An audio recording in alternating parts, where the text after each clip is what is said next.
your wildest desires. Extravagance. Overflowing with suspense, dripping with wealth. Fortune. The $8 million moneymaker from the North Carolina Education Lottery. With prizes that start at $100 and go up to $8 million. Every win's a big win. Whisper. Must be 18 to play. Approximate overall odds of winning are 1 in 4.14. Problem gambling helpline 877-718-5543. Did you know that Bailey's Fine Jewelry has something for everybody and every budget? Sure, we're known for luxury designers, fine diamonds, and watches, but we also have a huge selection of jewelry and gifts under $500. We're celebrating making holiday gifting easy since 1948. You can shop online at baileybox.com, or we invite you to visit one of our locations in Raleigh, Cary, Rocky Mount, and Greenville to see why every woman wants a Bailey box under the tree. Hey girl, haven't seen you downtown lately. Nope, sticking to our go-to places. You mean like Sharky's? Well, we love our Sharkies. Best wings and gumbo on the planet. But we never miss the $5 sangrias on Wednesdays at the new Salt and Lime, and Mexican pints on Thursdays for $3. You know my boy loves the House of Hops. No better selection of craft beer in the state. Loves their specials, their food trucks, and you know I love my wine. They have a wonderful selection. And have I told you about our new takeout spot, Che Empanadas? It's right next to Sharky's. They have 20 different types of authentic Argentinian empanadas, and they are incredible, especially the breakfast ones. You gotta try it. Sounds perfect. And how awesome is it that they're so close to each other? Yes. Give them a try. Che Empanadas, House of Hops, Salt and Lime, and Sharky's. Just a hop, skip, and a jump from each other off Durham Road, Glenwood, and Grove Barton. Fruitcake! You shouldn't have. Wow, a candle. Spread joy, not junk, with the Autobell Car Wash Holiday Sale. Visit Autobell to buy one Super Poly Process Wash and get one 40% off. Martha was ready to switch to a career in IT. There's always a need for IT specialists, especially with AI coming out and cybersecurity. It's practically recession-proof. My Computer Career even provides job placement help. The career specialists, they're very helpful. They care about you as a person. You're not just a number to them. I would recommend My Computer Career wholeheartedly to anyone. Take the free career evaluation today. Become an IT pro in just months with zero experience at mycomputercareer.edu. Not available in Washington State. This hour of the Triangle Sports Leader is powered by Ritchie Law Firm, injury lawyers. Ritchie Law is on top of it. Go to ritchielaw.com. That's ritchielaw.com. They score! WCMC-FM HD1 Holly Springs. You're listening to The Adam Gold Show on the North Carolina Sports Network. I don't believe the bar is set very high for the university, but the bar is going to be set extremely high for Bill Belichick. Bill Belichick is going to be required or be asked or expected to bring not only an ACC championship to North Carolina, I believe a national championship. And I don't know if he can reach that level of success. It's the Adam Gold Show. I'm Adam Gold. That is Victoria. She's over there. I'm over here somewhere. You have a very Christmassy shirt on today. Yes, it's the Home Alone lovers. Merry Christmas, you filthy animals. I've never That's seen what it says. any of the Home Alone movies. It's my favorite. Is it? Okay, I mean, I know it's quite good. It's a good one. I just have not seen them. It's a good one. That's okay. It's just I grew up with it, you know. Every time I watch it, I want to eat cheese pizza. Really? Yeah, because there's a scene in the very beginning where everyone orders the New York style pizza that gets delivered to the house. Okay. Cheese pizza, it's a whole thing. So yeah. Okay, that's fine. That's good. There's nothing wrong with New York, just plain cheese pizza. Yes. All right then. Delicious. Which I need to find a good New York style place around here. I don't know. I haven't found one. There's one in Greensboro. I don't know. We're talking about pizza again to start the show. Oakwood Pizza Box. Just go. Just go. Oh, Oakwood for sure. Yeah, Anthony, mwah, Yeah. love it. Love him, love there. them. It's delicious. But yeah, like up my way. Oh, no. Well, no. That's my problem. No, By no, the time I get it home, it's cold. Actually, Adriano's in Creed. It's not Creedmoor.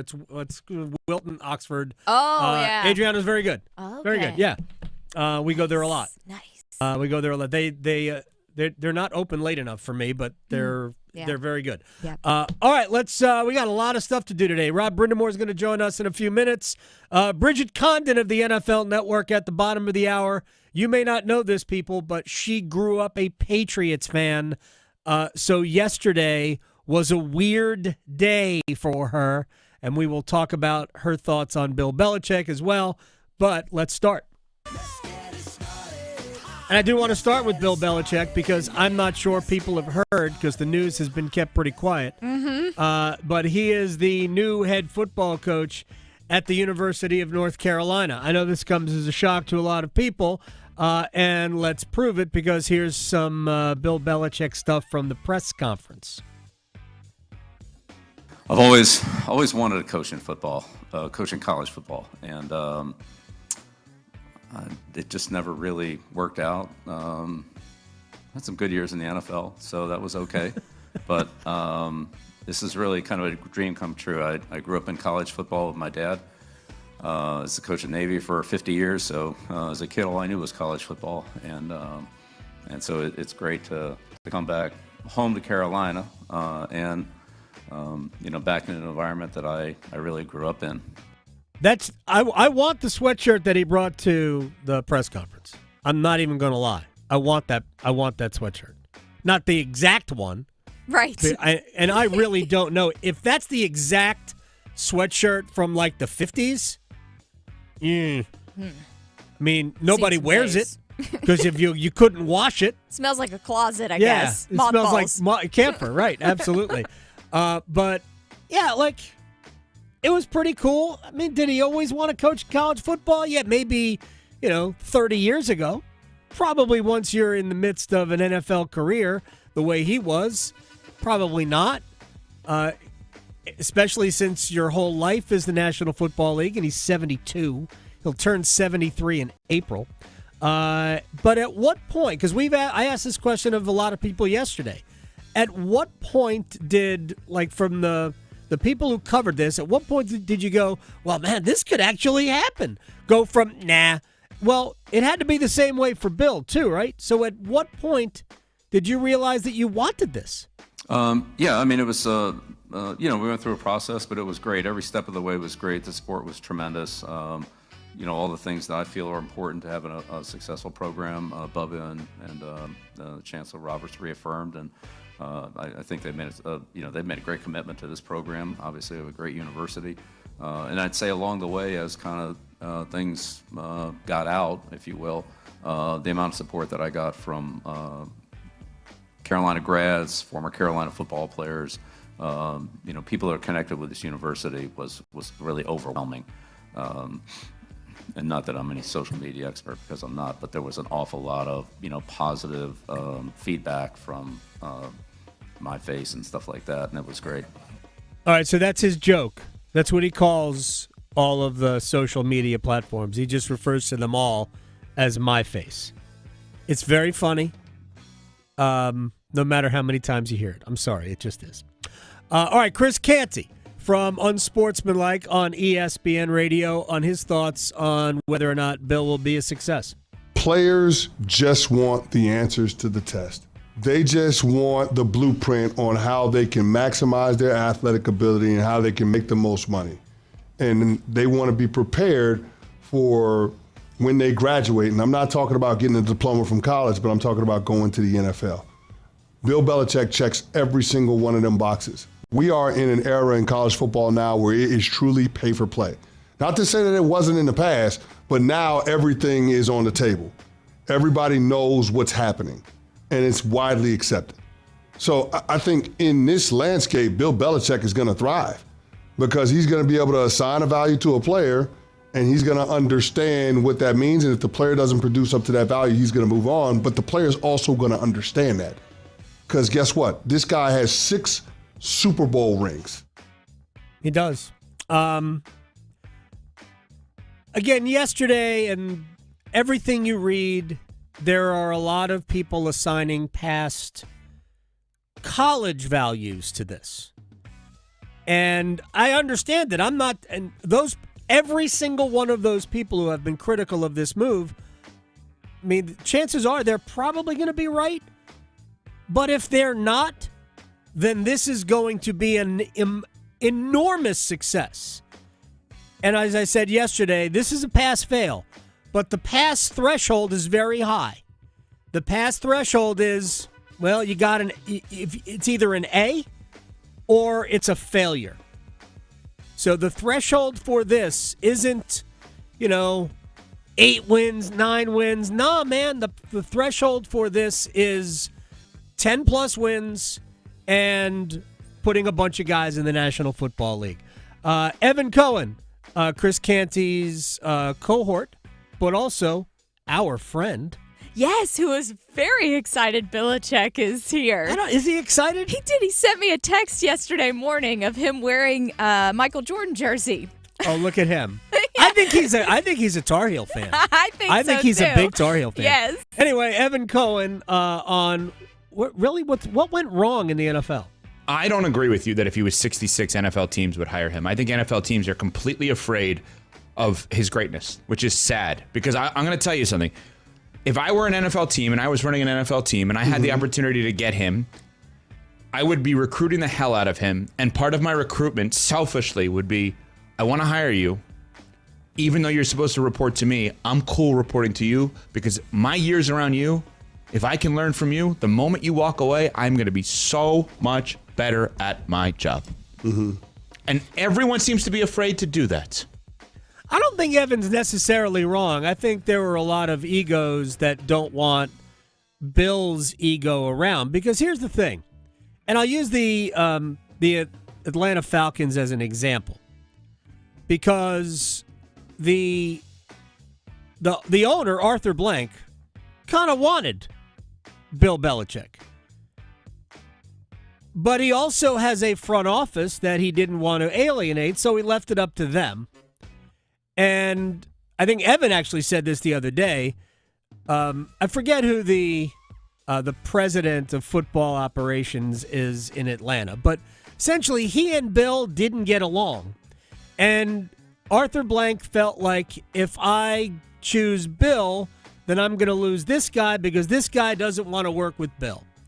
And I think a lot of that is about ego. It's like somebody has to get the credit.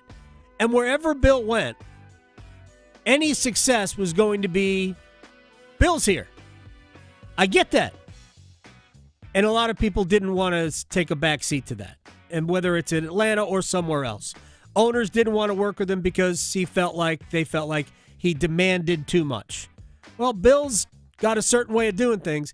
And by the way, yes, I know he hasn't won a Super Bowl without Tom Brady. I get it. We forget that Brady went into a situation that was tailor-made for a great quarterback to step into. That's not taking anything away from Brady. He's the greatest for a reason. But it's always been, to me, a lazy narrative. Bill never won without Tom. Come on, stop it. I could argue that Belichick made Brady great. That doesn't mean I'm right either, but those two things worked together. All right, I want to get a couple of more quick things in here. First, I found out who Devondre Campbell was last night. I'd never heard of him. That's my fault. He's been in the league for a long time. He's 31 years old. He's been around, 9-10 years. Played with two other teams. Now he's with San Francisco. I guess he was. I assume it's a was. Because he decided, early in the third quarter, nah, I'm done. I'm not playing. Yeah, I don't feel it anymore. I don't want to. What? Have never. Anyway, Kyle Shanahan was asked what happened with Devondre Campbell. Happened with Devondre Campbell. He didn't play and he went into the locker room at some point. Yeah, he said he didn't want to play today. Play today? Yeah. The coaching staff? He did when I asked him why he didn't want to go in. So. During the game or before? No, it was in the third quarter. Will you release Devondre Campbell? I don't. We'll figure out something, but I don't know that right now. With Devondre opting to not go into the game, what do you need to do to ensure that you don't lose the rest of the locker room? I haven't lost anybody. That's somebody who doesn't want to play football. That's pretty simple.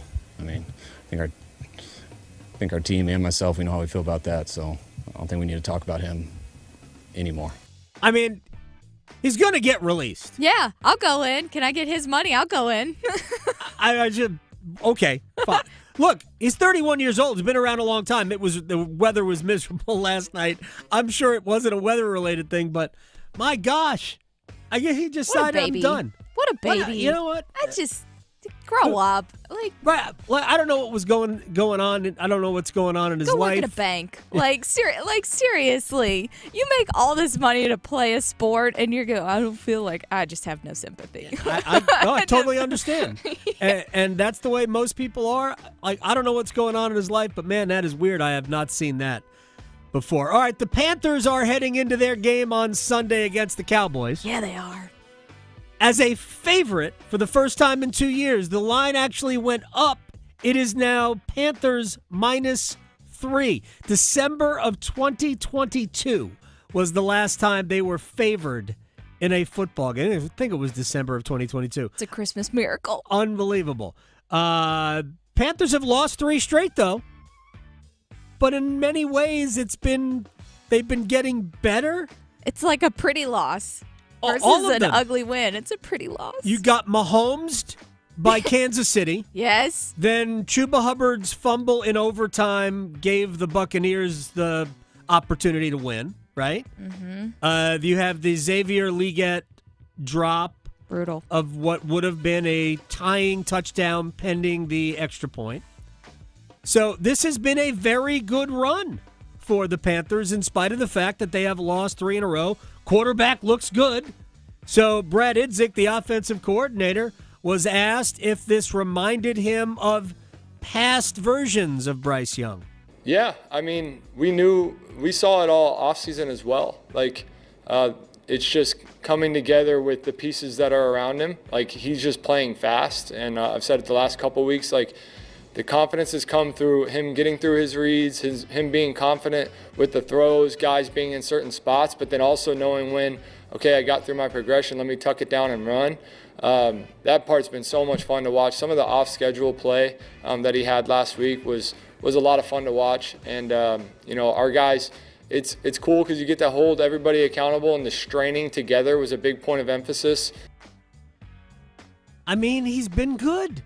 All right, now for Bryce, you're the favorite against the Cowboys, who are kind of a mess all over the place. What are your thoughts going into this game, Bryce? We have a ton of respect for them. A lot of really good players. They play well. Just from watching the film, it's a good group. A good group of guys. Obviously, I spent my time watching the defense, and it's a good group of players. They play really well. They play hard. So, again, for us, we know it's going to take everything for us to have the success we want to have. It's going to take, team football, so we have to be at our best on Sunday. So, here's the thing. I hear the ping pong table. They have one, too. Did you hear it in the No, background? I wasn't paying attention. It's there. I was mesmerized by Bryce. Yeah. Look, the Cowboys are on the road. Cowboys are better on the road than they are at home. Careful. What would be the best case scenario? Offense plays well. Defense plays relatively well, and they just figure out a way to lose at the end. Yeah. Keep that I draft like that position. momentum. I have visions of Travis Hunter. That's what I have visions for the Panthers. Maintain good draft position. Let the other quarterbacks go. And draft Travis Hunter. That's the guy who's the best player in this draft. All right, Canes and Senators tonight. Rod Brind'Amour, just a second. Probably looks like a mismatch on paper. Maybe it should be. But I like this Senators team. I really do. By the way, special guest in the podcast tonight after the game. Ooh, exciting. Special guest in the podcast after the game Nice tonight. little teaser. Yeah, there you go. YouTube.com/CanesCornerPod. But I think this Senators team is fast. I think they're talented. I think they can play a physical game. They can play with some grit. And there's always a little bit of animosity between the Hurricanes and Senators. For whatever reason, there is some animosity. So Is our friend Brad going to be there? Oh, okay. Light bulb. there you go. Jack Drury is out. He had a broken bone in his thumb. and he had surgery. It's going to be 3 or so weeks on the shelf. Jordan Martinook, apparently at the morning skate, took a puck off the assistant captains, and he is not feeling very well right now, but is expected to play tonight.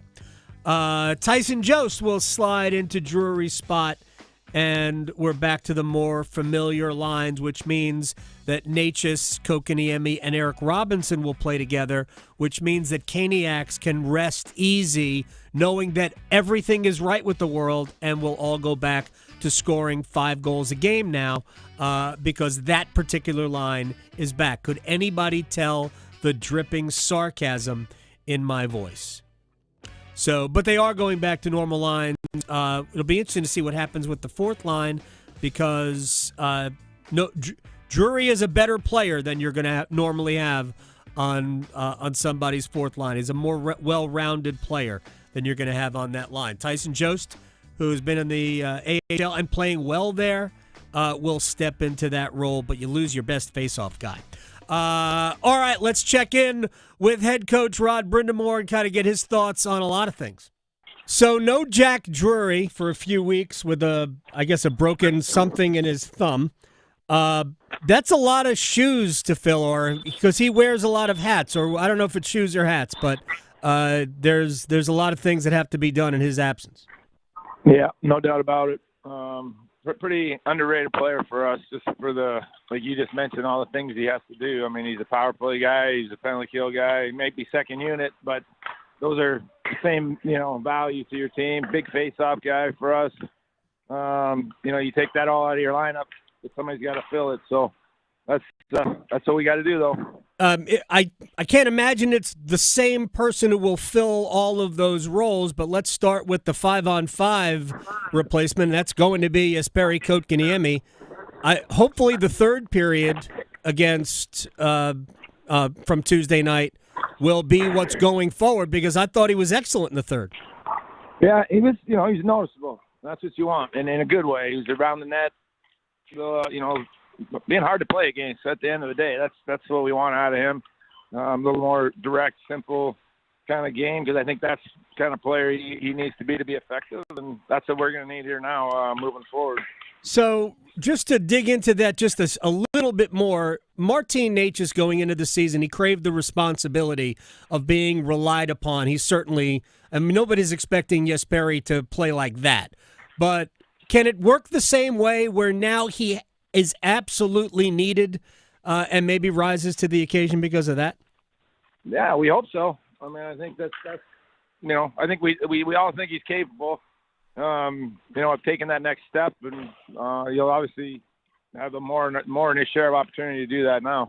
What changed Tuesday night in the third period against San Jose? Because even at the very beginning of the third, it didn't look different. Did the goal just energize everybody? Yeah, I don't know. I mean, I think you're discounting the other team, and they were playing a pretty good game. Mm-hmm. They're had some dynamic players and playing pretty fast, and I think we just weren't quite there. And then, like you said, maybe that goal gets you back into it, and then I thought after that we were able to establish pretty good game from there on, and obviously got the win.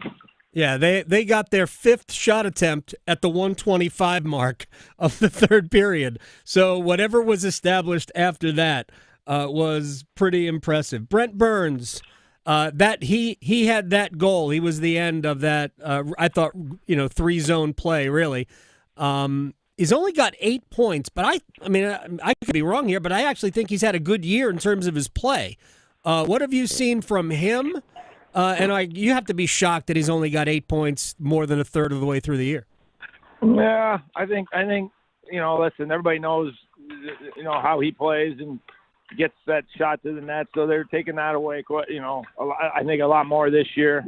So that's a big part of his arsenal. But I do think like you said, especially the first 20 games, I thought really played well, even though he wasn't on the score sheet.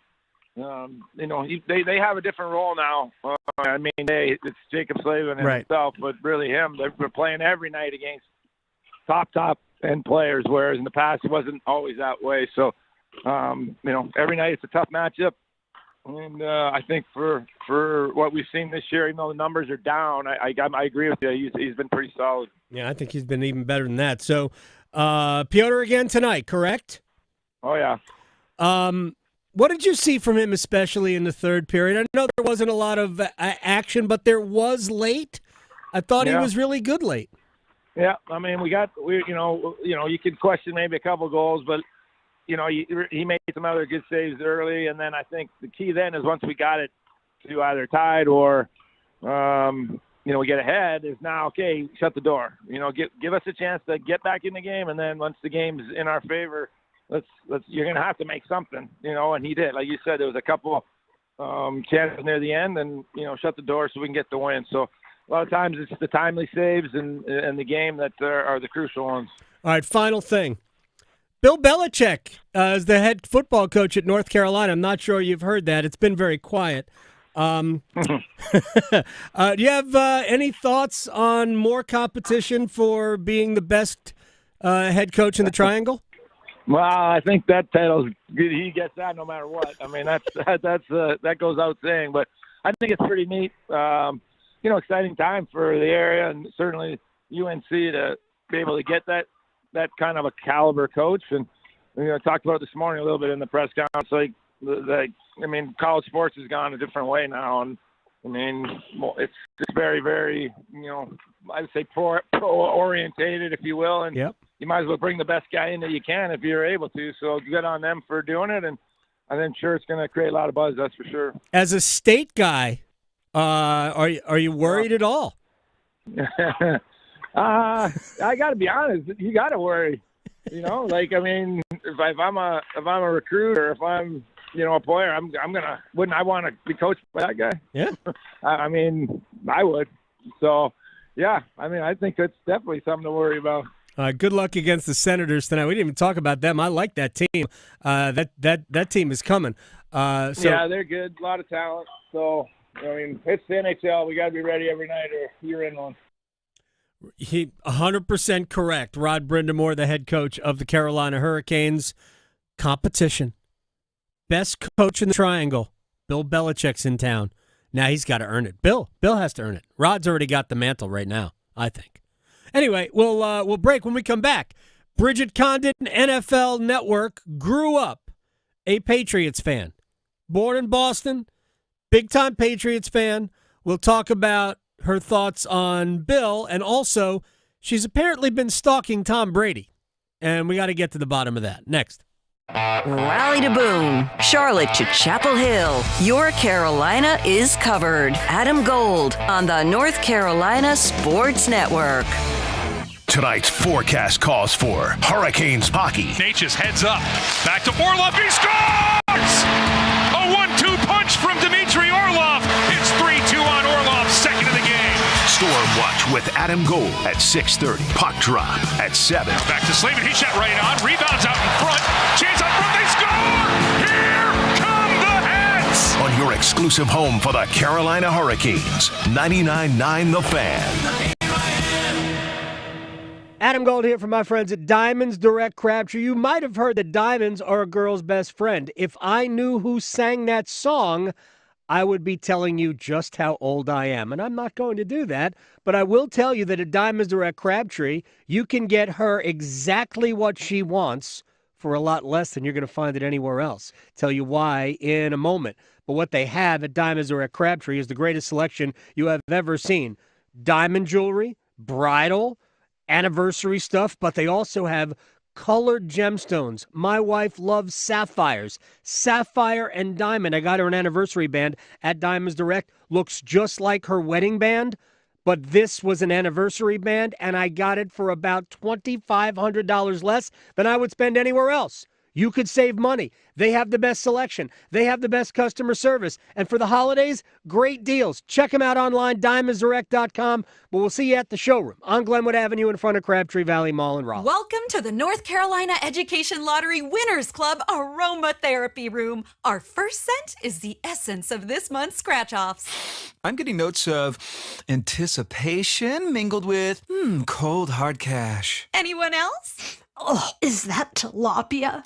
Sorry, that's my lunch. New Diamond 10X and Lotteria are here. The Winners Club awaits. Must be 18 to play. Approximate overall odds of winning range from 1 in 3.99 to 4.23. Problem gambling helpline 877-718-5543. Pinch me, because Lobster's back at Carolina Ale House. This fan favorite's only available through the end of the year, so head for your closest Carolina Ale House and load up on lobster. Enjoy your favorites or try something new like lobster seafood scampi, surf and turf, grouper fingers, and more. And as long as you're treating yourself, go all out with dessert too. Top off your lobster meal with a nice warm brookie with ice cream on top. Visit any Carolina Ale House in the Triangle and treat yourself this fall. #AleYeah. Looking for a new vehicle? Wilkinson Chevrolet Cadillac Buick GMC in Sanford is one of the only dealerships where you can shop all 4 brands under one roof. Get unbeatable deals on new and pre-owned vehicles. Our expert service department keeps you on the road, and our full body shop handles any repairs. It's all here at Wilkinson, where quality and convenience come first. Drive with confidence. Drive with Wilkinson Chevrolet Cadillac Buick GMC on NC 87 South in Sanford, or online at wilkinsoncars.com. Hi, sports fans. It's John DiCostanzo, owner of Apex Racing Lab. Rev up your gift giving this year with gift cards to Apex Racing Lab, the Triangle's largest sim racing destination. Gift yourself a break from the holiday madness with the ultimate thrill: 16 cutting-edge simulators, world-class virtual tracks, and expert instructors. It's the adrenaline-pumping world of sim racing brought to life. Ready to race or give a heart-pumping gift? Head to Apex Racing Lab in Cary's McGregor Village and online at apexracinglab.com. Hi, this is Mike Maniscalco. Do you want to increase the value of your home and decrease the cost of energy bills? If your home needs new windows, siding, doors, and more, look no further than your locally owned Window World, the Triangle's most trusted and America's largest exterior remodeler. A proud sponsor of the Canes, Window World will get your home looking great on the outside while saving on energy costs inside. Search Window World for a free quote today. This is Adam Gold. Home runs are homers, not dingers, not jacks, not bombs. Can I use tater? No. Can we say going yard? Oh, yes. Right? If we can't exaggerate, if we can't use colorful, flowery metaphors and descriptions, why are we here? The Adam Gold Show.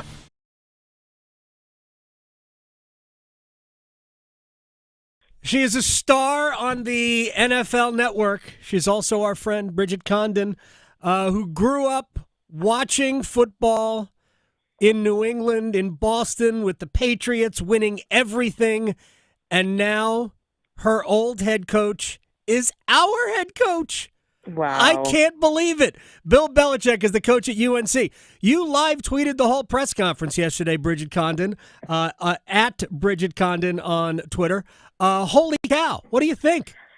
Crazy. We took it live on NFL Network yesterday, and obviously I was working on the news desk, so it felt like a full circle moment for sure. I think it's crazy when I had heard, because obviously I still have some ties to North Carolina, and Sure. people had been texting me earlier in the week like, hey, this is happening. I'm like, I don't feel comfortable posting this, like this is not true. And I was like, I'm going to let our insiders break this news because there's just absolutely no way that this is going to happen. And then it happened. Yeah. And I'm thinking, I just have a lot of thoughts, and I'm really interested to see how it goes. But yesterday's press conference was probably like, can we time it? Is that the longest press conference we've ever seen from Bill Belichick? Well, yes, but it wasn't long because of Bill. It was long because of the number of questions. It was probably I'm shocked they allowed that, weren't you? Yes, in a way. But I also think, look, I know there are people who look at the contract, and the contract is public record now, where if he decides on August 1st that he decides, the Dallas Cowboys just called, I want to go coach the Cowboys. He owes the university $1 million. That's it, right? He could leave. Yeah. People are looking into that. Oh, he isn't really going to be here. I actually felt like he looked comfortable. And that's a hard thing to say about Bill Belichick in a press conference setting. I think he looked comfortable. I think he might dig it if it goes well. Wait, you want to hear something cruel that happened? Sure. Last night I was sitting at the counter eating dinner, and obviously 7 months pregnant, so like getting up is a chore these days. And my husband's watching the TV right when the Rams game ended, and he's like, oh, Bill Belichick reverses decision. I go, no. He goes, yeah, it's on live right now. Makes me get up, walk over to the TV. Obviously, he was just messing with me. Wow. But the fact that I got up should say that, yeah, that's definitely a possibility. And if you're getting paid by an NFL team, $1 million, what's that? Well, true, but he stands to make a fair amount of money at the University of North Carolina. It's a $10 million deal. The first 3 years are guaranteed. I think he's interested in the challenge. I think he's like, people are talking bad about like the way I ended in the NFL. Let me go to college and show you that this is child's play. First, I have a number of questions after your last thing. First of all, 7 months? Yeah. No way. Isn't that crazy? 7 months? Come on.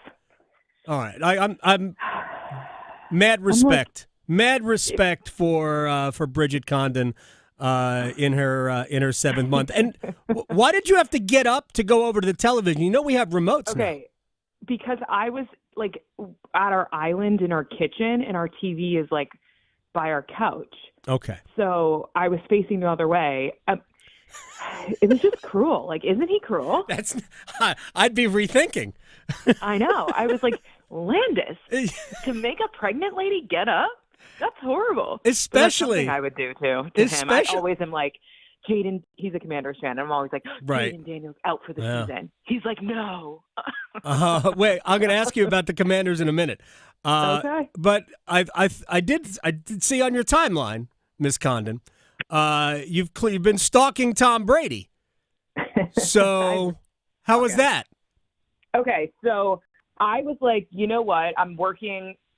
Obviously, I don't know if you saw my TikTok, but I put the story out there that I grew up watching him, obviously fell in love with football because of him, like as a little kid, always wanted to cover the NFL. I get hired by the NFL Network in 2021. Then in 2022, he retires, and I'm like, oh, it's never going to happen. Then he unretires, right? And then I cover the Bucs-Niners game in San Francisco. It was Brock Purdy's like first full start. I was like, this is amazing. Tom Brady's going to win. I'm going to get an interview with him, da-da-da-da-da. Brock Purdy wins. We don't get the interview with Tom, and then after that season, he retires again. Like, I'm never going to interview this guy. So it was actually, I think, the first game that I had worked that he was calling, which is kind of shocking. And I said to one of my friends, like, I got to just, like, introduce myself. But I wasn't sure how many security guards would be around him. Like, a typical announcer, like, before the game, they're on the field, they're talking, you know, like, they're very approachable. But Tom Brady's Tom Brady, so I figured maybe it's going to be different. No, he was just out there. And I said to my producer, I was like, all right, I'm not going up to the press box until I say something to him. And he was like, we were waiting for like 20 minutes and he's talking to Josh Allen. Obviously, I'm not going to interrupt that. Right. My producer's like, let's just go up. My producer leaves me. I'm standing there. And then Jeff Tradiga, I don't know if you're familiar with him. He works at the network.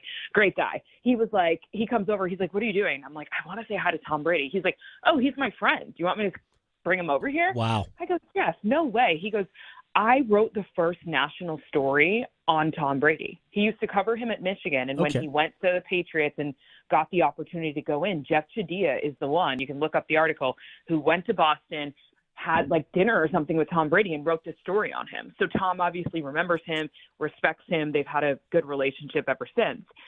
And I'm like, okay. So he's like, Tom. And Tom comes over and is like, Jeff, what's up, man? Like daps him up. I'm like, oh my God, I should be like, I didn't know Jeff had this kind of pull. And so then he's like, this is Bridget. Like, she's from Massachusetts. She says you're the reason she got into football. And he was like, oh, cool. Yeah. And I was like, yeah, like, thank you so much. Like, love to see what you're doing. And he was like, yeah. Like, wow. And look, I'm going to talk bad because I'm so thankful for the opportunity. But I don't think he could have cared to see me. Like, he could not have cared less to talk to me, which is fine. And I was like, I know this is so annoying. And I hate asking people for pictures, especially in this, like, role that I'm in. Act like you've been there before. But there's one person that I'm not going to act like I've been there before, and it's Tom Brady. And I was like, I hate to do this, but can I ask for a picture? I know it's so annoying. And then before he even answers, I was like, even though it's annoying, I'm still going to do it. So, like, let's do it. And he was like, okay. Like, I didn't even give him a chance to say no. And, yeah, that was it. And then I went up to the press box and watched that shootout of a game. Oh, that was a crazy game. Now, it's interesting. It'll get us into what happened last night. I think we can, I don't know if it's official or not, we can declare the San Francisco 49ers done. Maybe it was sort of poetic that Devondre Campbell decided not to play in the second half because I think the 49ers are pretty much done with the season. But how do you look at the Rams, who scored 44 last week and scored 12? They won them both. The Rams are playing some very good football right now. Okay, so that was my question to Sean McVay after that game against the Buffalo Bills. I said, how do you find consistency? We've seen them do this. I remember it was the Vikings Thursday night. You know, Matthew Stafford, Cooper Puka, they played great. Then it was the Eagles and the Dolphins, where the offense didn't show up. It's like, how is this the same team? How is it so different week to week? And he was like, he kind of laughed and was like, good question. If you have the answer, let me know, because that's what they're trying to find. Obviously, the 49ers had some of their defensive stars back. So that added to it. Like, the 49ers is a good defense. But it worries me a little bit because there are flashes where you're like, Matthew Stafford should be the MVP. We don't talk about him enough. And then there's moments where it just doesn't connect. But we interviewed him after the game last night, and he said, he's like, you know, good teams find ways to win no matter what. And, of course, it was raining, and, like, you're not able to open your playbook as much as you could on a sunny day. But I'm a little concerned. Yeah. Their offense isn't consistent, but Matthew Stafford, I think, is I think you're right, is one of those quarterbacks we don't talk about enough. He is maybe as accurate a thrower as we have ever seen. He fits throws into windows that don't even exist. It is just incredible, some of the throws he makes. Let me get a couple of other things from Bridget Condon before we have to say goodbye. And at Bridget Condon with an underscore, I forgot the underscore at the end of it, because it's got to be there, obviously. So, are we still using Twitter, though? I use Twitter and Blue Sky. Are you on Blue Sky? I think I am, but I don't know if I have the app downloaded. Anyway. Well, then you don't. Then you just use Twitter, and that's fine. There's nothing wrong with it. So you also cover the Chargers. Yep. And this team, I have a hard time with it. I don't know. I think they want to be great. I think there's something there. Is there something holding them back? Okay. When I first came to LA, I was so hype on this team because they have so many pieces. When you look up and down the roster, from Justin Herbert, and at the time it was Keenan Allen, Mike Williams, Khalil Mack, Joey Bosa, like, what don't you have? And people were like, it's the Charger, like, it's the Charger way. Kind of like one of those teams in a triangle. I'm not going to bring it up. Oh, wow. But yeah, I was like, no way. And then these things kept happening, and I'm like, what? And, you know, they're winning against the Chiefs, and I'm like, okay, they're going to win this. Oh, it hits the upright. Oh, my God, they're going to win this. No, it goes in the goal post. I'm like, what is this? I don't know. You know, like, of course, I'm kind of being silly here, and, like, no curse really means anything. But you're right. I think it's the fact that some of these teams, okay, the difference between the Chiefs and the Chargers is the Chiefs have won so much, and so they believe that they're going to win. They don't believe that no matter what happens throughout the game, I think until the game's over, they believe they're going to win. Whereas the Chargers have lost so many heartbreaks, and they've been leading, and then they get in the second half, they get destroyed and they end up losing, that it's kind of like routine in their brain. And so there's a part of them that's like, oh, things aren't going to go well. And Joey Bosa even talked about this in the game against the Bengals. Remember, they were leading, and then the Bengals came all the way back, and the Chargers ended up winning. But he was like, last year we would have lost that game because that's just what they did. And he was like, I think maybe we're starting to change the fact that we won that game, and Jim Harbaugh is a huge part of it. But that mental and that awareness, it's still in your brain whether you try and bury it or not. And I think that's their issue. They've got to win some big games to get over that hump and believe, like, no matter what, when push comes to shove, we're down, whatever, for them to believe that they are a good team.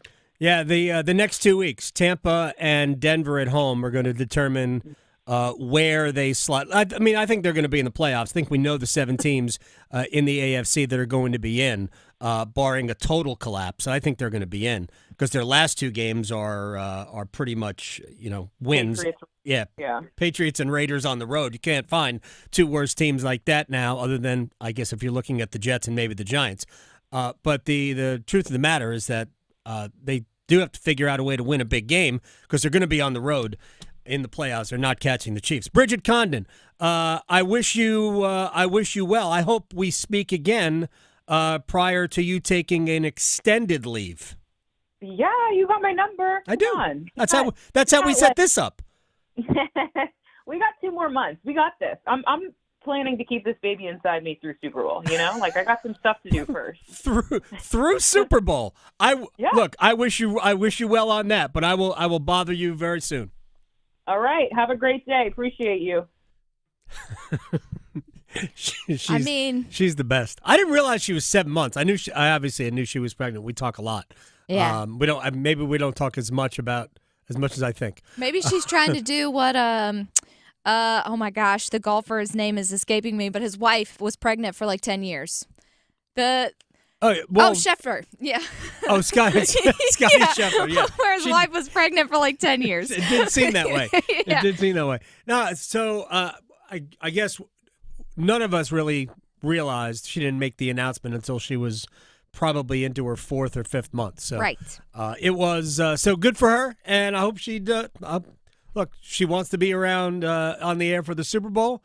I hope she is, but I really want her to just be healthy. She's awesome. And she's one of ours, man. She came from the Triangle. She spent a long time at TVD, the ABC 11. Anyway, when we come back, we have keys to the game. We call them Panthers Pawprints. Easy for me to say. Almost feel like I haven't done this in a while. It has been a while. Because I have not been here on a Friday. I know. So when we come back, Panthers Pawprint will get you ready for the Panthers and the Dallas Cowboys. A big one of sorts. Next. Serving it up hot and fresh every day. Adam Gold on the North Carolina Sports Network.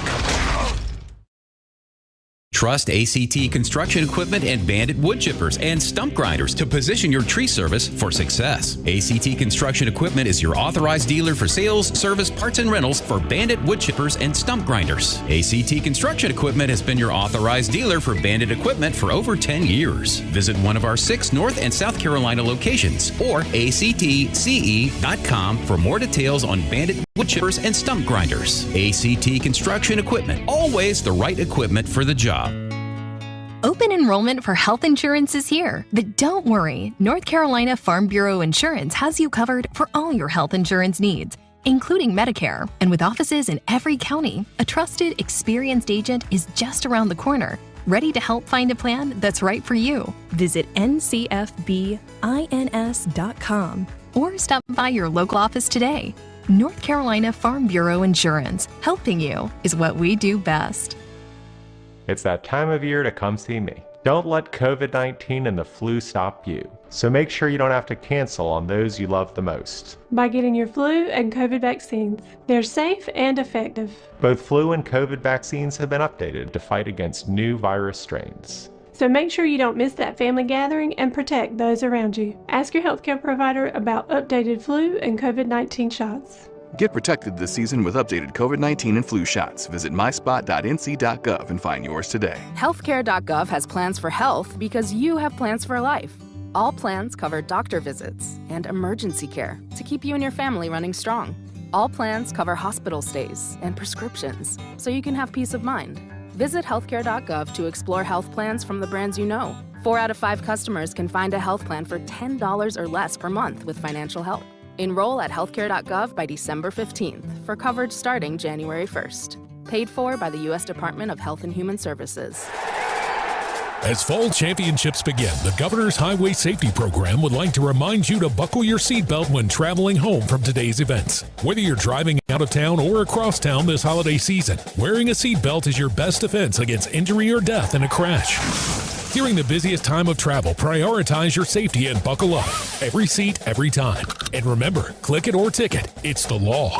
This message brought to you by the North Carolina High School Athletic Association and the Governor's Highway Safety Program. As public power customers, we experience fewer outages and faster restoration than customers of other electric providers. But the benefits of having a locally owned electric system go far beyond unbeaten reliability. Our local public power employees support our community, providing electric hookups for events, installing and maintaining ballpark lights, holiday lights, traffic lights, street lights, and more. Local people working together to meet local needs. That's the value of public power. Learn more at electricities.com. Hi, I'm Dr. Miller, a dentist and a volunteer for Dental Lifeline Network. I learned about DLN shortly after graduating dental school. I wanted to help people who are not able to access the oral health care they need. As a new dentist, I wondered, do I have the skills to provide the care they need? And do I have the time when trying to build a new practice? Even now, after 10 years, I can tell other dentists, yes, you can, and this is a no-brainer. Dental Lifeline Network is a nonprofit that has helped me literally change the lives of people in my community through the Donated Dental Services program. DLN asks dentists to volunteer to see just one of the many patients in need each year. If you're a dentist or know a dentist, please share this important information. It's easy. DLN screens those in need and coordinates the initial appointment. Patients are treated right in your office on your schedule. If you're like me and want to make a real difference in someone's life, DLN makes it possible. Go to willyouseeone.org to learn more. That's willyouseeone.org.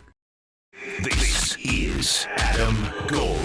I'm definitely, if I had my choice, I'd say I'd go with the real tree. Just the whole thing, it just brings up what Christmas is all about. I kind of enjoy that, but we're no longer doing that. I am a real tree, and then last year my wife threw a curveball at me and we had an artificial tree, and I didn't like it. The Adam Gold Show.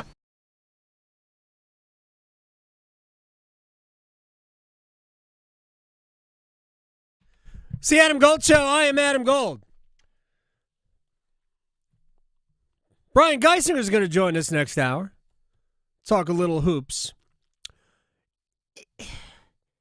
Is there reason to be worried about North Carolina basketball? And I am not given to worry about that team because I actually think they're really good. But the fact that they really don't have an interior presence for a program that has essentially been built on it for the last, million years. I do wonder if that's going to make it that much more difficult for R.J. Davis, Elliot Cadeau, Ian Jackson, Drake, all of these players that are really good to take advantage of how many good players you have on the wing and in the backcourt. Because there doesn't seem to be a player in the middle that really gives you enough on either end of the court. So we'll talk to Brian Geisinger about that. Duke also coming off a difficult stretch. Now, the Louisville game was Sunday. I'm not going to talk about that. But in a bigger picture sense, having to deal with some injuries, but showing you the depth. Isaiah Evans has been a part of it. Patrick Ngongba played a role in the most recent win over, who was it? Incarnate Word. So we'll talk about that as well. And State starting to kind of form an identity as well. So Brian Geisinger will talk about that with us next hour. Right now, it's time to get your keys to a Panthers win or good performance, and it's called Panthers Pawprint.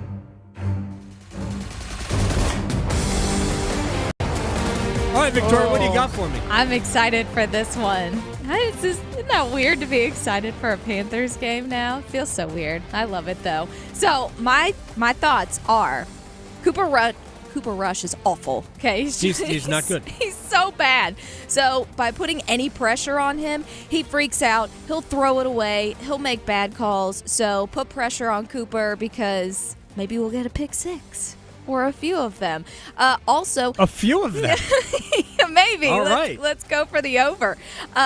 Also, they're going to try to run the ball because of said terrible Cooper Rush. So they're going to try to run the ball. They're going to lean into that. So make sure you are prepared at that angle.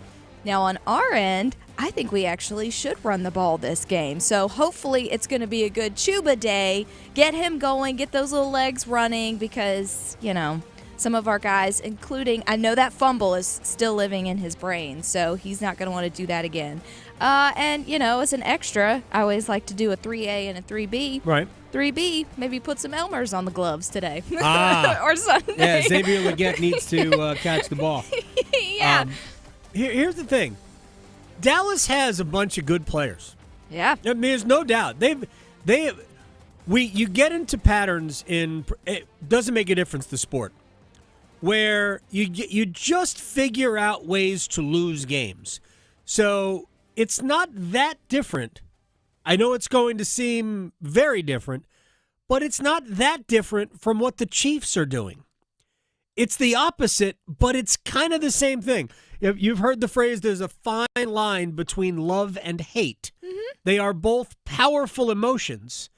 It's just a little different. They seem opposite, and I guess the results are opposite. But when you're the Chiefs, somehow it's going to work out. Yes. The other team is going to miss a field goal. You're going to block it. They're going to snap the ball to a quarterback who's not ready for the snap. The horseshoe is there. Right? They just know it's going to work out in their favor. And I think right now the Cowboys and teams like them who are talented, competitive, but losing, the Cowboys just, whether they admit it or not, know that it's going to not work out. Right. Right? They know that it's going to not work out. Unless they bring their big sparkly cauldron with them. Yeah, well. So they can jump into it. They do. They need the Salvation Army. Salvation Army. Mm-hmm. Ezekiel Elliott invented that. I know. Got fined first. Remember, he got fined the first time. He did. And then the NFL's like, nah, we can't fine a guy for that's ridiculous. Right. So that's where the Cowboys are, I think. And while I know the Panthers haven't won these 3 games, I don't think the Panthers are in that mode at all. I think they're in some ways hitting a stride. Like I expect them to win the game. Yeah, I'm kind of leaning towards that too. It's the last time you expected the Panthers to win the game. It's not that I think they could, because I thought they could win. I didn't think they were going to come close last week.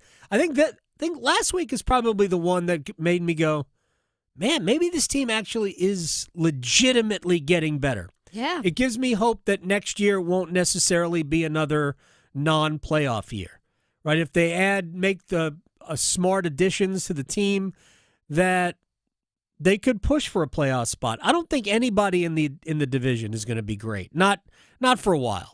It's still going to be a Division 1, maybe with 10 wins. Well, in the NFC South, you only have to win like 8 or 9 games and you might be in. Well, yeah, this year, I think the Buccaneers are going to end up winning the division. Falcons have completely fallen apart. But I don't think the Panthers are that far away from being contenders in this division. And I think that's pretty encouraging. And I fully expect them to beat the Cowboys coming up on Sunday. All right, when we come back, we'll reset the news of the day. Raleigh to Boone, Charlotte to Chapel Hill. Your Carolina is covered. Adam Gold on the North Carolina Sports Network. Hey, it's Adam Gold from my friends at FanDuel, America's #1 sports book. You know it's Friday night, and did you know that on Friday nights, FanDuel is giving all customers a bigger payout on select NBA first bets? First basket, first three-pointer, first dunk, whatever it is that happens first that you can find on the greatest app in the history of the world. You can bet on everything you like right there. And remember, Friday First in the FanDuel app has your profit boost. Go to FanDuel.com/AdamGold. Claim your Friday First profit boost right now. FanDuel.com/AdamGold for profit boosts. 21 and over and present in North Carolina. Opt-in required. Max wager amount applies. Bonuses issued as non-withdrawable profit boost tokens. Restrictions apply, including token expiration. See terms for both offers at sportsbook.fanduel.com. Gambling problem? Call 877-718-5543 or visit morethanagame.nc.gov. Introducing a product that redefines living well. Luxury. Designed to satisfy your wildest desires. Extravagance. Overflowing with suspense, dripping with wealth. Fortune. The $8 million moneymaker from the North Carolina Education Lottery. With prices that start at $100 and go up to $8 million. Every win's a big win. Whisper. Must be 18 to play. Approximate overall odds of winning are 1 in 4.14. Problem gambling helpline 877-718-5543. Get your dream Honda during Happy Honda Days with a CR-V hybrid, Accord hybrid, Civic hybrid, or the all-electric Prologue. For a limited time, well-qualified buyers can get a 2.9% APR on a 2025 Honda Accord hybrid, a 4.9% APR on a 2025 Civic hybrid, a 3.9% APR on a 2025 CR-V hybrid, and a 0.9% APR on a 2024 Prologue. Brought to you by your local Carolina Honda dealers. Contact your local Carolina Honda dealer today. See dealer for financing details. Exclude Civic Si and Type R. The Pack family knows Sammy's Tap and Grill is your one-stop shop for brews and bites. Serving up good times for almost 25 years. Sammy's has over 40 beers on tap, so you're guaranteed to find your perfect pint. And house-made food that's touchdown-worthy. For the game, Sammy's got you covered with over 60 TVs. Plus, you can bring your own mascot. Sammy's is pet-friendly. Come find your people at Sammy's Tap and Grill on Avon Ferry near campus. Great beer, delicious food, TVs galore, furry friends welcome. Visit Sammy'sTapGrill.com for daily specials and beer lists. I went to My Computer Career because I needed job security. Because I wanted a career in cybersecurity. I went to My Computer Career because IT jobs are everywhere. My old job was going nowhere. I went because I didn't want college loans for the rest of my life. Because I wanted a career for the rest of my life. Go to mycomputercareer.edu and take the free career evaluation today. Classes available online or in person. Financial aid available for qualified students, including the GI Bill. 529 college savings plans accepted. Not available in Washington State. Hi, it's Jonathan Cotton, and people often ask me, what is the Good Feet store? A shoe store? I respond, we are an art support store. Haven't you spent enough time trying different shoes and all the disposable products that are supposed to make your feet feel better? Go to goodfeet.com to make your appointment today. Prescriptions require an online consultation with a healthcare provider who will determine if appropriate. Restrictions apply. See website for details and important safety information. Subscription required. Price varies based on product and subscription plan. Hi, I'm Dr. Peter Stahl, board-certified urologist and senior vice president of men's sexual health at HIMSS. I've helped many guys with ED in my 12 years of practice. But now you can get world-class care for ED 100% online by going to hims.com. So what are you waiting for? To start your free online visit and find ED treatment at up to 95% off brand name prices, go to hims.com/joy. This hour of the Triangle Sports Leader is powered by Ritchie Law Firm, injury lawyers. Ritchie Law is on top of it. Go to ritchielaw.com. That's ritchielaw.com. WCMC HD1 Holly Springs. Take us with you on the radio, Instagram, TikTok, Alexa, and YouTube. 99.9 The Fan, the Triangle Sports Leader. If you love the SEC and you're delighted, or you just resent the SEC and you're angry, I deal with reality. And right now, they are clearly the best conference in basketball. They are rolling. And you know, I don't want to get too far into the weeds here, but part of the reason is they have lots of money. I mean, they do. There's no question. Football has made so much money, they can spread it around, and they have NIL money that a lot of other programs don't. Now, what they did in the ACC-SEC Challenge was nothing short of astounding. It's the Adam Gold Show. I am Adam Gold. Yeah, you think we're talking about SEC football there, and then the cold water of reality is that, no, that was about basketball. Here's the real reality, though. I don't think the dominance on the basketball court has anything to do yet with NIL. I don't think it does. I don't think it has anything to do yet with money. Because you would think the Big Ten would be doing the same thing. And the Big Ten has far more basketball tradition than anything else. Now, I don't know that we can even come up with a real theory for why. Other than, man, SEC just has a bunch of good teams right now. I think that would be fair. They have a bunch of good teams right now. They also have a lot of teams. I mean, that is also the reality. And Texas and Oklahoma have been good at basketball for a while. They just played in other leagues. I don't know if people are aware of this, but this is their first year in the SEC. So there's a lot of reasons for it. I don't think it's about money. I do think that over the last several years, they have clearly made more of a commitment to being good in basketball. But NIL, this is not the first year of name, image, and likeness. It's not the first year of the transfer portal. And they're not the only league with a lot of money. So we have to just kind of pump the brakes on why and just right now go, yep, they got a lot of good teams. And I brought up and I'll do this again during the break, and I'll bring it up with Brian Geisinger. But a reminder that as we go forward, when we get later into the college basketball season, we are going to see, and we don't have to pretend that it's not real, because it's real.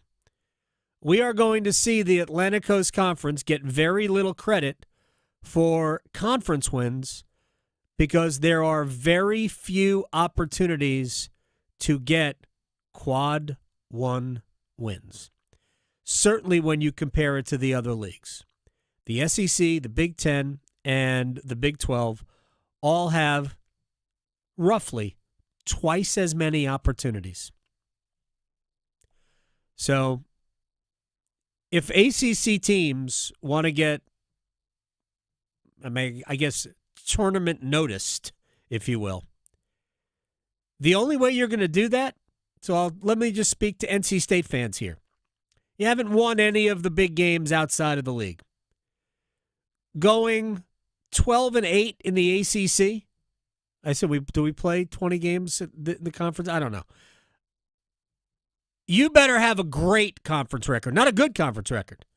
A great conference record if you don't have non-conference credentials. That's the reality. Because unless a bunch of your wins in this league are against quad one opponents, depending on home or road, those change. It's not going to matter because they don't care how many quad three wins you got. Just saying. We'll talk hoops with Brian Geisinger coming up in about 15 minutes. This is the Adam Gold Show. I am Adam Gold. Victoria is here. Let's get going with the news of the day. Take two style. I'm not sure anybody's heard. And if I am the first person to point this out, I don't want credit for it. Maybe it's the first time you've heard it. Bill Belichick is the new football coach at North Carolina. Yeah, no joke. That happened. I just wonder how many people 5 days ago, let's go back even further, a week ago today, because actually a week ago yesterday was the first time it was floated. And I remember where I was, not physically, but emotionally and mentally, with the news that Belichick had spoken to North Carolina about their coaching vacancy. And I know the reaction I got on Twitter. My initial reaction was, ha, ha, ha, ha, ha. Yes. Right, that was my first reaction. Because it was everybody's first reaction. And then I thought, okay, whatever the reasons are for that news being public, I don't think it's bad for North Carolina. I think it's good. I think having the best football coach in the history of the sport, arguably, connected to the job opening isn't a bad thing. And I put that out on, I think it was Twitter. I probably put it out on Twitter and Blue Sky. Try to use both. Try to put the same drivel on both. And the reaction was essentially, I can't believe you're buying this. I'm like, I'm not buying anything. I didn't think it would happen. And then over the weekend, not very long from when the news first trickled out, over the weekend, I was told that, yeah, this nearly happened already. It took until Wednesday, I believe, before it became official. But the fact that there were multiple conversations between Belichick and the university showed that there was legit interest on the part of Belichick. And whether or not their interest was really strong at the beginning, I think the people who make these decisions at North Carolina, and it's not just Bubba Cunningham, these decisions are made like from way up high. It's not just the chancellor, because the contract needs to be approved by the Board of Trustees or the Board of Governors. I don't know the difference between the two. So there were a lot of people had to be on board here. And a lot of people had to maybe change their sensibilities about the importance of football. And I will just say this. The traditional route that so many people have talked about. I thought the university would hire a young up-and-coming coach. And, that's not a game changer. That's business as usual, and you hope you get the right coach. There was a time where people thought Larry Fedora, who wasn't awful. At the end he was. But they won games. When we went over the greatest seasons recently in North Carolina history, the 11-win season of 2015, Larry Fedora was the head coach. And frankly, they got screwed out of an onside kick. They recovered an onside kick against Clemson in the ACC championship game that would have given them an opportunity to win that game. They went 11-2. So, I think they ended up 11-3 because they lost the bowl game. But they lost their opener, won the next 11. I believe that's the way it went. And then lost to Clemson and then lost the bowl game. So, they thought Larry Fedora was the coach on the rise. Smart, fast, and physical. So, that's just business as usual. I think it's been pretty clear over the years that North Carolina has needed something more than business as usual. If they want to break into the big time, they were going to need something different. Now, I am not suggesting that this is the ideal, but we are entering a completely new world of college football. I'm not sure it's ever going to look like it used to, and I'm not sure we know what it's going to look like in the very near future. Maybe Bill Belichick will be the first of a litany of NFL coaches to be hired by college programs. So, yesterday at the press conference, Bill Belichick hinted that this is kind of where he always thought he'd end up. I've always wanted to coach in football, coaching college football, and it just never really worked out. Had some good years in the NFL, so that was okay. But this is really kind of a dream come true. I grew up in college football with my dad. As a coach at Navy for 50 years, so as a kid, all I knew was college football, and so it's great to come back home to Carolina and back in an environment that I really grew up in. You know, it's funny. I saw on Twitter somebody, I guess it was Michael Lombardi, who is the new general manager of UNC football, relating a story that they came on an NFL draft scouting trip here in the 90s. I think it was the 90s. Might have been later. It's all kind of a blur. There was so much stuff to read yesterday. But Belichick once said to Lombardi, walking around campus I think they stayed at the Carolina Inn. Beautiful spot, right? And Bill turned to Lombardi and said, how can they not win here? I mean, it's just an aside, right? He's not the first person that has thought that. How can they not win here? Seems like every great campus, great university, national brand, all that. How can they not win here? Yeah, I think a lot of people felt the same way. And many people said, well, it's culture. Yeah, maybe it is. Well, we're going to find out if the culture can change. Also, can Bill Belichick adapt what he does to, I'm not talking about just college players. I'm talking about younger players. Here's Chris Canty from Unsportsmanlike on ESPN Radio. Players just want the answers to the test. They just want the blueprint on how they can maximize their athletic ability and how they can make the most money. And they want to be prepared for when they graduate. And I'm not talking about getting a diploma from college, but I'm talking about going to the NFL. Bill Belichick checks every single one of them boxes. We are in an era in college football now where it is truly pay for play. Not to say that it wasn't in the past, but now everything is on the table. Everybody knows what's happening, and it's widely accepted. So I think in this landscape, Bill Belichick is going to thrive because he's going to be able to assign a value to a player, and he's going to understand what that means. And if the player doesn't produce up to that value, he's going to move on. But the player's also going to understand that. Because guess what? This guy has 6 Super Bowl rings. All right, I'm not 100% sure that the players will understand. I don't know that we're going to go to a, if you don't perform, you're going to get cut. I don't think we're headed that extreme. But what I do believe, and that what Belichick talked about, because I think you can take the pro mentality just a little too far.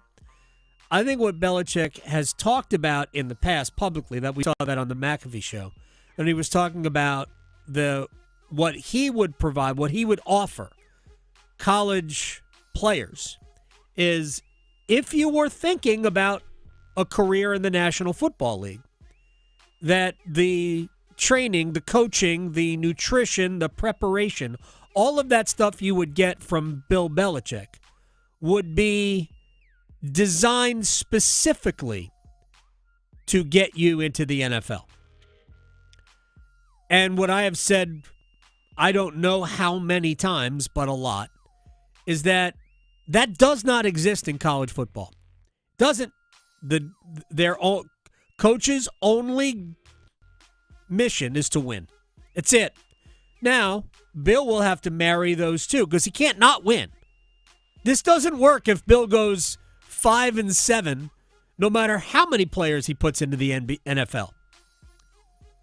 So he's got to win, but at the same time, he is going to prepare players to play in the National Football League. And he also said that, look, not everybody is going to be an NFL caliber player. And those players will be prepared for whatever comes after football, whenever that is. And he said a lot of times that's going to be after your college days are done. How do we get you prepared for life? So that those two things can marry. We'll see if he can do that. So I don't think anybody can tell you that it will work.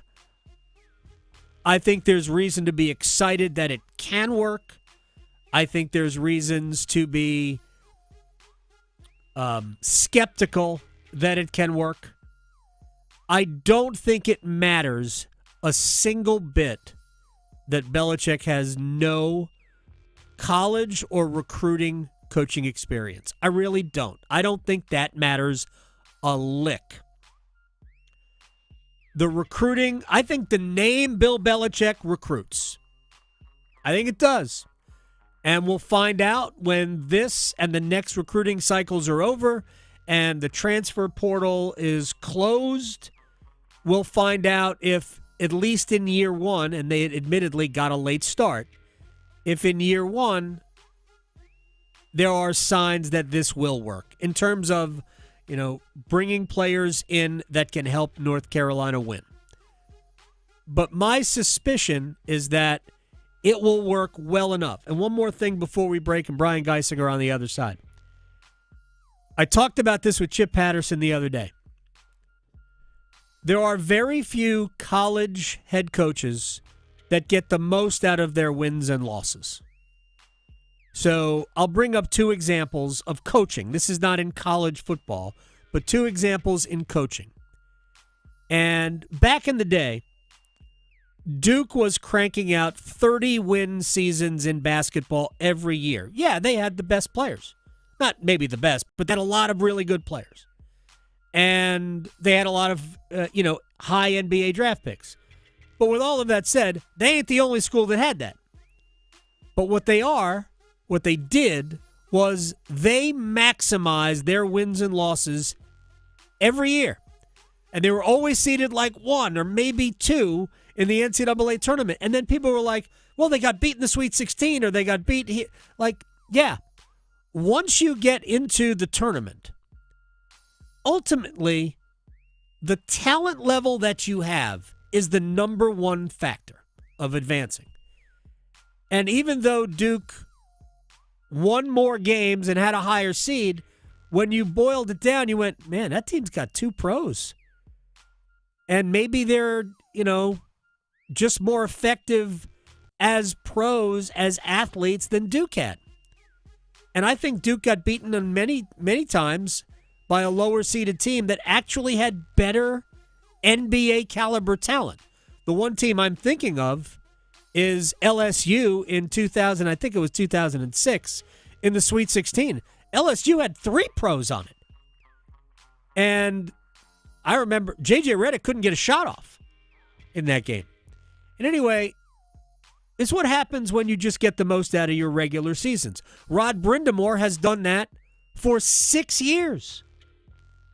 Somehow, he has gotten a team that has never been as physically gifted as some of the best teams in the league, and they're still not, by the way. He has gotten them to play at an incredibly high level, and they have maximized the regular season. We see so little of that in college football. If Bill Belichick can do that, you can turn 7 wins into 9. You can turn 8 wins into 10. You can turn 9 wins into 11. If you simply don't, like Bill's the one who said it first, more games are lost than won. Don't lose games. Anyway, I'm optimistic that it can work. But as I said yesterday, and I've already said today, nobody knows. It's going to be fun. All right, when we come back, Brian Geisinger on Hoops. Is North Carolina in a little bit of trouble just because this is not how they're really built? Next. Going beyond the box scores. Adam Gold on the North Carolina Sports Network. We're kicking it this fall with college football. Join 99.9 The Fan all season long and catch your favorite teams in action. The ACC, the SEC, and every conference that matters. You'll find the best matchups here. The Blue Devils up 21-20, and they got their arms reaching for that bell. College football on 99.9 The Fan is brought to you by Wake Men, Sammy's Tap and Grill, and Roofworks. Are you looking for the perfect holiday gift? Did you know that Bailey's has something for everybody and every budget? Sure, we're known for our designer jewelry, fine diamonds, and luxury watches, but we also have a vast selection of beautiful jewelry and gifts under $500. You can make a piece of our Bailey's collection yours this Christmas. Add a little sparkle with the popular Icon Collection Tiny Diamond Hoops in either white, rose, or yellow gold for $395. For only $250, check out our beautiful Sterling Collection Diamonds by the Yard bracelet. Or select one of our Bailey's perfect layering necklaces. For $325, our Gold Mark Station necklace, or for only $275, our Icon Puffed Heart pendant. We're celebrating over 75 years of making holiday gifting easy. You can shop online at baileybox.com Or we invite you to visit one of our locations in Raleigh, Cary, Rocky Mount, and Greenville to see why every woman wants a Bailey box under the tree. Adam Gold for my friend Dr. Lori Travers and Travers LASIK with a life-changing moment for you. Make the call now, 919-510-6830. Go online, traverslasik.com, set up your free consultation, and get rid of contact lenses and glasses forever. It'll change your life. It'll save you money in the long run, I promise. 15 years ago, Dr. Lori Travers changed my life. 919-510-6830. TraversLASIK.com. See what you've been missing. Travers LASIK. During the Ram Wrap-Up the Year sales event, take advantage of huge deals on a wide selection of built-to-serve Ram trucks. And right now, finance and get $8,500 total cash allowance on the 2025 Ram 1500 Bighorn Crew Cab. Go to ram.com and hurry to your local Ram dealer for $8,500 total cash allowance on the 2025 Ram 1500 Bighorn Crew Cab. Hurry to the Ram Wrap-Up the Year sales event today. Financing for well-qualified buyers through Stellantis Financial. Not all customers will qualify. Residency restrictions apply. Take delivery by 1/2/25. Experience a Raleigh tradition. Head to Amedio's Italian Restaurant, a family favorite for over 60 years. From weekly specials to their famous homemade recipes, Amedio's uses only the freshest ingredients. Need a touchdown for your tailgate? Amedio's offers delicious takeout, perfect for cheering on the Wolfpack. Or they can host your private party. Amedio's even caters. Amedio's Italian Restaurant, Raleigh's Taste of Italy since 1963. Visit AmediosRestaurant.com for details. Every season can be punishing for your roof. Mother Nature is a fierce opponent that doesn't take a break, which is why you need RoofWorks on your building maintenance team. Hi, this is Holly from RoofWorks. We specialize in keeping your commercial roof in great condition no matter what the issue may be. We offer roof inspections, roof repairs, and if needed, a full roof replacement. We help determine if there's a problem with your roof and advise you on the most cost-effective way to handle it. Contact us today at roofworks.com. That's roof, WERKS.com. Pro Paint Days are back at Lowe's, and that means limited time savings on the paint pros need. Right now, save $15 on 5-gallon pails of HGTV Home by Sherwin-Williams All-Purpose Power Primer. Plus, get it delivered to your job site with free same-day delivery when you order by 2 p.m. Visit us in-store or online today, because Lowe's knows paint. Lowe's knows pros. Valid through 12/20, delivery by 8 p.m. Subject to driver availability. Additional terms apply. See Lowes.com/same-day delivery for details. This is Adam Gold. Georgia needs Alabama to beat LSU right now. And Georgia fans are beside themselves thinking that they have to root for Alabama for anything. So, I mean, it's messy everywhere. The Adam Gold Show.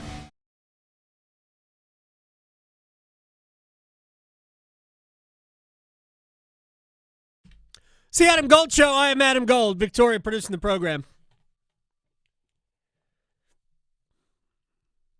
I'm glad Bill Belichick was hired yesterday so we could carve out a little time today to talk basketball. We have kind of left it alone pretty much since I returned from the little sojourn out west. You know what, though? What? He should have maybe done it today because not only is it a Friday. It is a Friday. It's a Friday the 13th.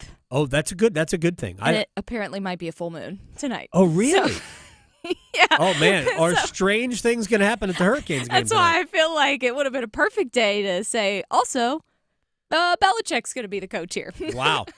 All right, let's talk a little hoops. Brian Geisinger, our basketball guru, split the action on Substack is something you guys should read all the time if you are a basketball fan. You should be. Here he is at bgeis_bird.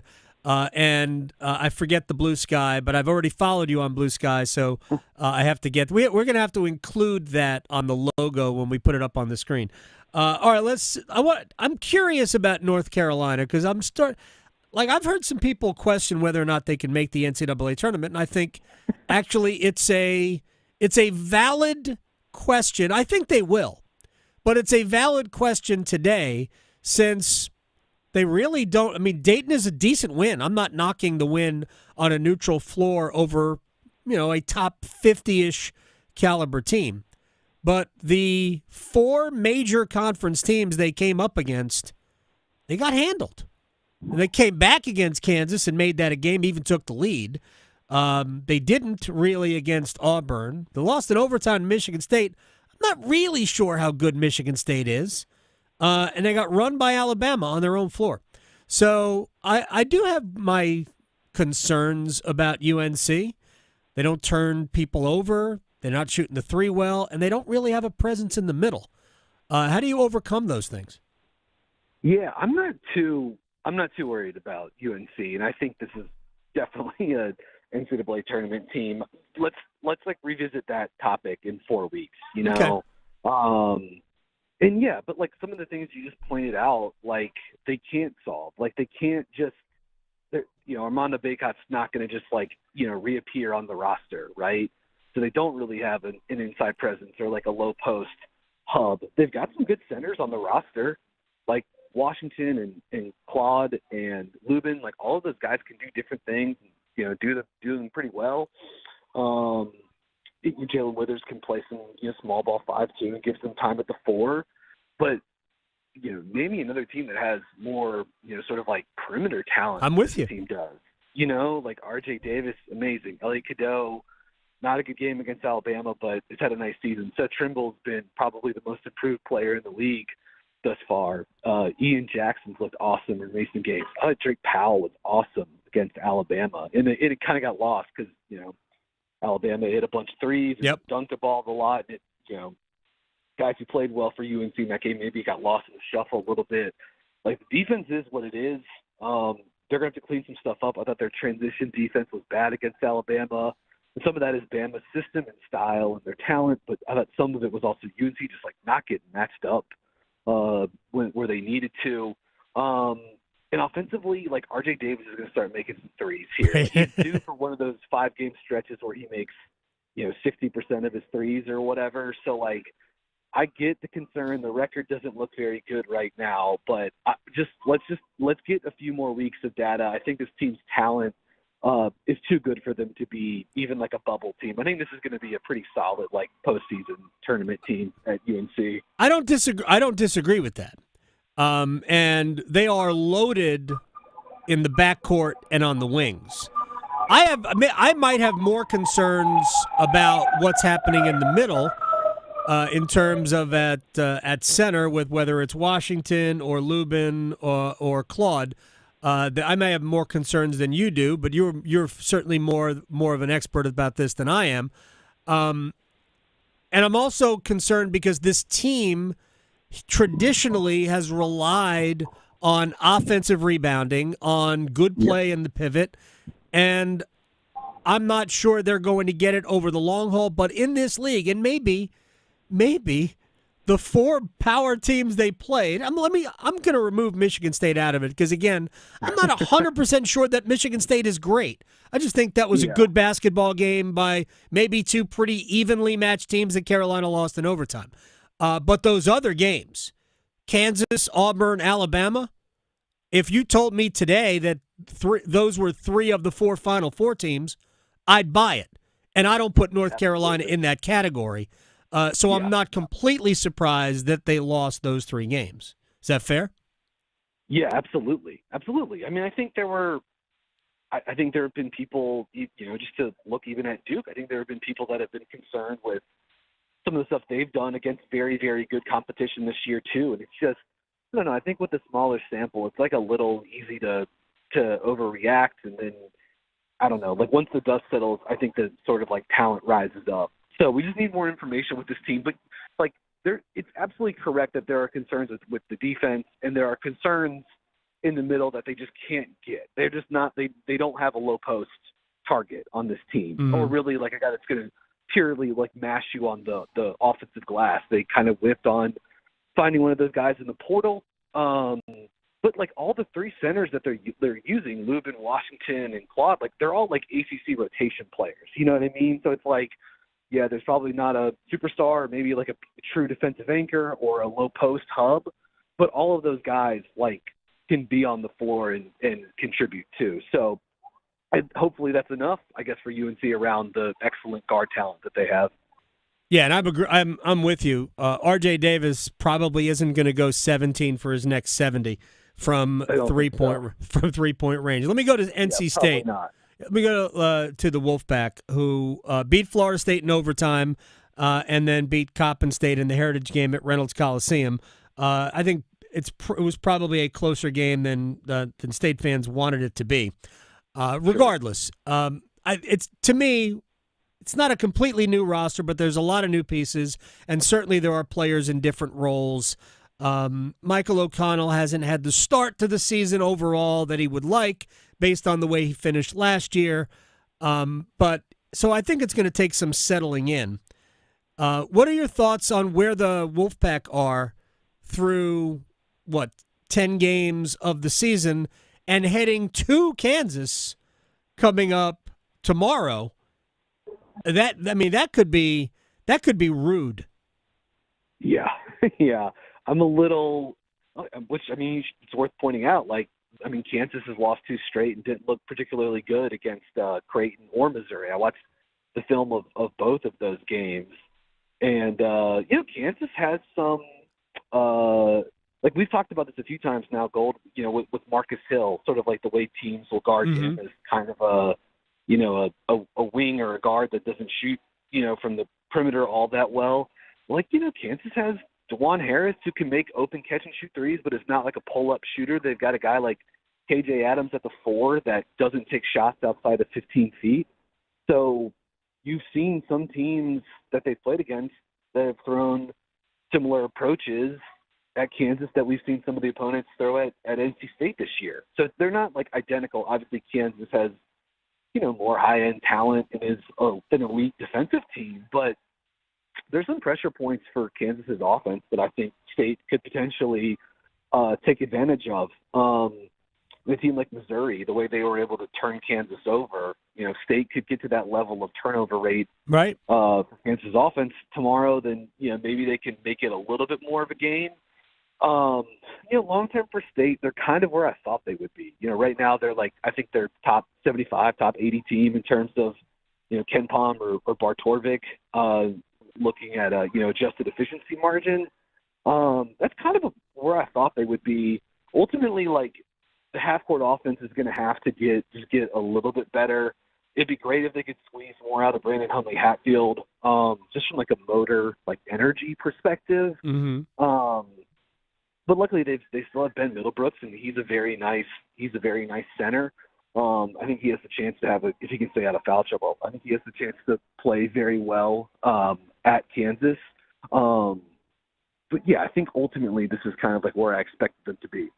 Brian Geisinger is joining us here on the Adam Gold Show. Let me just bring up one thing before we flip to Duke for a second, because I was curious how this was going to play out, and not only did the ACC go 2 for the SEC, with just Clemson and Duke winning, but they were bad against the Southeastern Conference in games prior to the ACC SEC challenge. And then Miami went and lost to Tennessee, which is not a surprise because Tennessee is one of the best teams in the country, and Miami is not. They're a mess. Not one of the best teams. I don't know if you've seen them play. They're a hot. I have not. They are a mess. I've seen highlights of them, and we knew going into the season they were supposed to be good. It has not worked out that way. No. So I don't know if it was the disappointment of the Boozer twins declaring for Duke as opposed to going to Miami, because I know they were a finalist. So when you look at the net ratings, right now there are 6 ACC teams in the top 70. That's it. 6. 3 of them are in the top 15, Duke, Pittsburgh, and Clemson. And the other 3 are between 40 and 60. I think whoever they are, Carolina, Louisville, and I think Stanford are in the top. Maybe it's not Stanford, but I think there are 3 ACC teams in the next group, which means that we have 18 basketball schools, and there are only going to be 6. If you're the road team, 6 quad 1 opportunities, and only 3 for home teams. So we're going to get to January, February, March, and that's going to be the narrative. And I'm not saying it to be critical of the narrative. I'm simply saying it's going to be very hard. You're going to have a great record, not a good record, a great conference record if you don't have non-conference credentials to get into the tournament. Am I crazy? It feels like that's been the same thing the last couple of years. Yep. You And know? last year was just 5 teams got in. Yeah, and then it feels like on the flip side, in the postseason, the ACC has, the NCAA tournament has sort of like overperformed whatever those expectations are. Yep. It's sort of hard to push back against the narrative now because, the ACC SEC challenge was pretty bloody, Yep. And I don't think the ACC, outside of like Duke and Pitt and Clemson, big game against Memphis tomorrow. I don't think it's that any teams really covered themselves in glory. But you never know. Tomorrow's like a big opportunity. Maybe State looks competitive at Kansas. Maybe Clemson beats Memphis. Like all of a sudden, you start flipping some of these things around. But yeah, right now it's been a pretty rocky start, and it's gonna be tough because once you get into conference play, like the legal start, there's just not enough opportunities, especially compared to like what the Big Ten or especially the Big 12 will have, or the SEC, I guess for that matter too, is going to have to sort of like boost resumes and stuff like that. So it's tough. It feels like the league is sort of like behind outside of maybe the high end teams is like already behind the 8 ball. Oh yeah, the cake's baked. The non-conference cake has been baked. There are certain things like, State's got this game against Kansas. Carolina's got Florida and UCLA coming. Duke will have Illinois on a neutral floor in the middle of the winter, basically. And I actually think Duke's non-conference credentials are bona fides now. Oh yeah. The 2 losses, Kansas and Kentucky, they could have easily been wins. And the win over Auburn, I'm almost as impressed bouncing back from that win with a win at Louisville, especially the way they did it. Let me ask you one quick thing about the Blue Devils. Isaiah Evans, is he going to be necessary for them? Because the intent was really not to play him much, if at all, based on their roster and their numbers. Injury aside, isn't Isaiah Evans kind of a necessary piece for them? He's right on the cusp.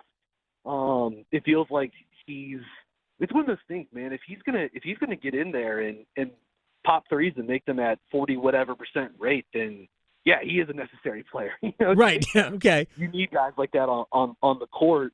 And he's starting to, John Shire talks about this after every game. Like he's starting to nail some of the small stuff from a defense and rebounding perspective too. He's skinny but obviously long, and he's really wants to get better. We're a year or 2 away from really seeing what Duke has with him, but for him to be a microwave guy to come off the bench, and if that first shot goes in, look out, he could make 4 of his next 5 or whatever after that. So I don't think to me he still feels like a little bit more luxury because we've seen the 8-man rotation that John Shire has played in other games that didn't include Isaiah Evans or Darren Harris, but the way that Evans has played 2 of the last 3 games, especially, he was excellent for them against UIW the other night too. So he's becoming a big piece for them. And yeah, especially if guys like, Knipple is obviously such a dangerous shooter, but if he's shooting in the low to mid 30s or whatever, I think teams are still going to guard him tightly. But Duke does need a guy that can, fly around and play without the basketball and hit threes. So he's right on the cusp for me. But for now, it still feels like he's a little bit more luxury than necessity. Man, they lose to Auburn, and they might have lost famously to the Tigers if it was not for Isaiah Evans. 6 threes, man, in a half. It was insane. That was a iconic Cameron moment for him. Shout out. It was incredible to be there for that. And the energy that he plays with, and I think he's got a quicker first step than anybody else they've got on the wing and all of that. So I'm more in the I think he's a necessity than he is a luxury, but you might be right. No, I'm not. This is not a.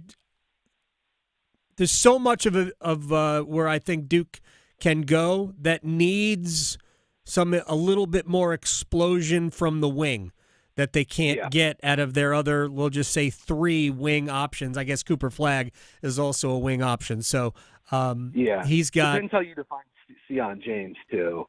I love Sion. You're right. Yeah, the team is loaded, man. You know, which again, this is why, like, on the spectrum, I'm probably a little bit more luxury, but the caveat with Harris and Evans was going to be like, if one of those guys is going to bomb threes this year, then they're playing themselves into the rotation. And I suppose by that, then they are a necessity, you know? Right. But, you know, however you want to define it, he's been amazing. And really is turning into, like, truly one of the top, like, microwave, you know, bench scorers in the ACC, you know, if not the country at the moment. That's how I feel about you, Brian Geisinger. At bguys_bird on Twitter. You can also find him on Blue Sky, and check out Splitting the Action, the Substack, if you want to get smarter about basketball. Split the Action. I don't know, I'm making up all sorts of words and names here. Brian, I appreciate your time, man. Have a good weekend. We'll talk to you next week. Yeah, talk soon, guys. Peace. Brian Geisinger here on the Adam Gold Show. When we come back, we have to stretch. We have to place bets. I'm excited for the Roundtable today. We'll get into Bill Belichick and what not just me, but others feel about him and the possibility of that, what Bill could do at UNC. Like, how many years has North Carolina been the sleeping giant? Quotes, air quotes. Can he wake them up? Will they stay asleep? Does the university as a community really, really want to be all in on football? Does it come at the expense of other sports, basketball, some of the Olympic sports that mean so much to the university? We'll talk about a lot of those things, and also football, like Bryce Young football. All of that coming up in the Roundtable. We'll stretch and place bets next. Serving it up hot and fresh every day. Adam Gold on the North Carolina Sports Network. Every Friday night, FanDuel is giving all customers a bigger payout on select NBA first bets. First is in quotation marks there. First bets lets you get in on the action from the opening tip, so you can bet on stuff like who's going to score the first basket, what type of basket will it be, what team will be the first to 15 points, and so much more. And the best thing is, you don't have to stick around for the end of the game. You could be done in like 10 minutes and then go to the club. I don't know if you're going to the club. I don't go to the club. Look for Friday First in the FanDuel app to find your profit boost. FanDuel.com/AGS. Claim your Friday First profit boost now. FanDuel.com/AGS. 21 and over and present in North Carolina. Opt-in required. Max wager amount applies. Bonuses issued as non-withdrawable profit boost tokens. Restrictions apply, including token expiration. See terms for both offers at sportsbook.fanduel.com. Gambling problem? Call 877-718-5543 or visit morethanagame.nc.gov. Healthcare.gov has plans for health because you have plans for life. All plans cover doctor visits and emergency care to keep you and your family running strong. All plans cover hospital stays and prescriptions so you can have peace of mind. Visit healthcare.gov to explore health plans from the brands you know. 4 out of 5 customers can find a health plan for $10 or less per month with financial help. Enroll at healthcare.gov by December 15th for coverage starting January 1st. Paid for by the U.S. Department of Health and Human Services. As fall championships begin, the Governor's Highway Safety Program would like to remind you to buckle your seatbelt when traveling home from today's events. Whether you're driving out of town or across town this holiday season, wearing a seatbelt is your best defense against injury or death in a crash. During the busiest time of travel, prioritize your safety and buckle up. Every seat, every time. And remember, click it or ticket. It's the law. This message brought to you by the North Carolina High School Athletic Association and the Governor's Highway Safety Program. Open enrollment for health insurance is here. But don't worry, North Carolina Farm Bureau Insurance has you covered for all your health insurance needs, including Medicare. And with offices in every county, a trusted, experienced agent is just around the corner, ready to help find a plan that's right for you. Visit ncfbins.com or stop by your local office today. North Carolina Farm Bureau Insurance, helping you is what we do best. As public power customers, we experience fewer outages and faster restoration than customers of other electric providers. But the benefits of having a locally owned electric system go far beyond unbeaten reliability. Our local public power employees support our community, providing electric hookups for events, installing and maintaining ballpark lights, holiday lights, traffic lights, street lights, and more. Local people working together to meet local needs. That's the value of public power. Learn more at electricities.com. It's that time of year when we pack our bags for exciting adventures with friends and family. So make sure you don't have to cancel on those you love the most by getting your flu and COVID vaccines. They're safe and effective. Both flu and COVID vaccines have been updated. So make sure you don't miss that flight and protect those around you. Ask your healthcare provider for your updated flu and COVID-19 shots. Don't wait. Get your updated shots today. Get protected this season with updated COVID-19 and flu shots. Visit myspot.nc.gov and find yours today. Have you ever noticed how little things can make a big difference?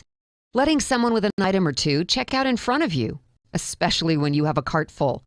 By the way, it doesn't take any time to smile at a grumpy checkout clerk. Maybe they've been working a long shift. It takes so little time, but it works wonders.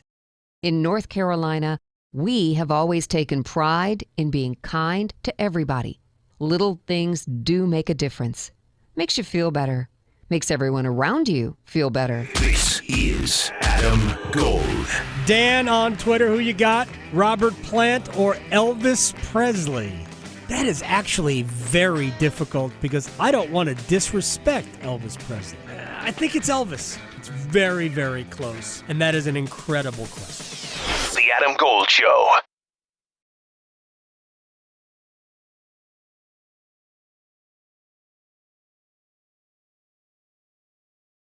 It's the Adam Gold Show. I'm Adam Gold. Victoria on the ones and twos. Can't believe this week is over. That's what 4-day weeks do, man.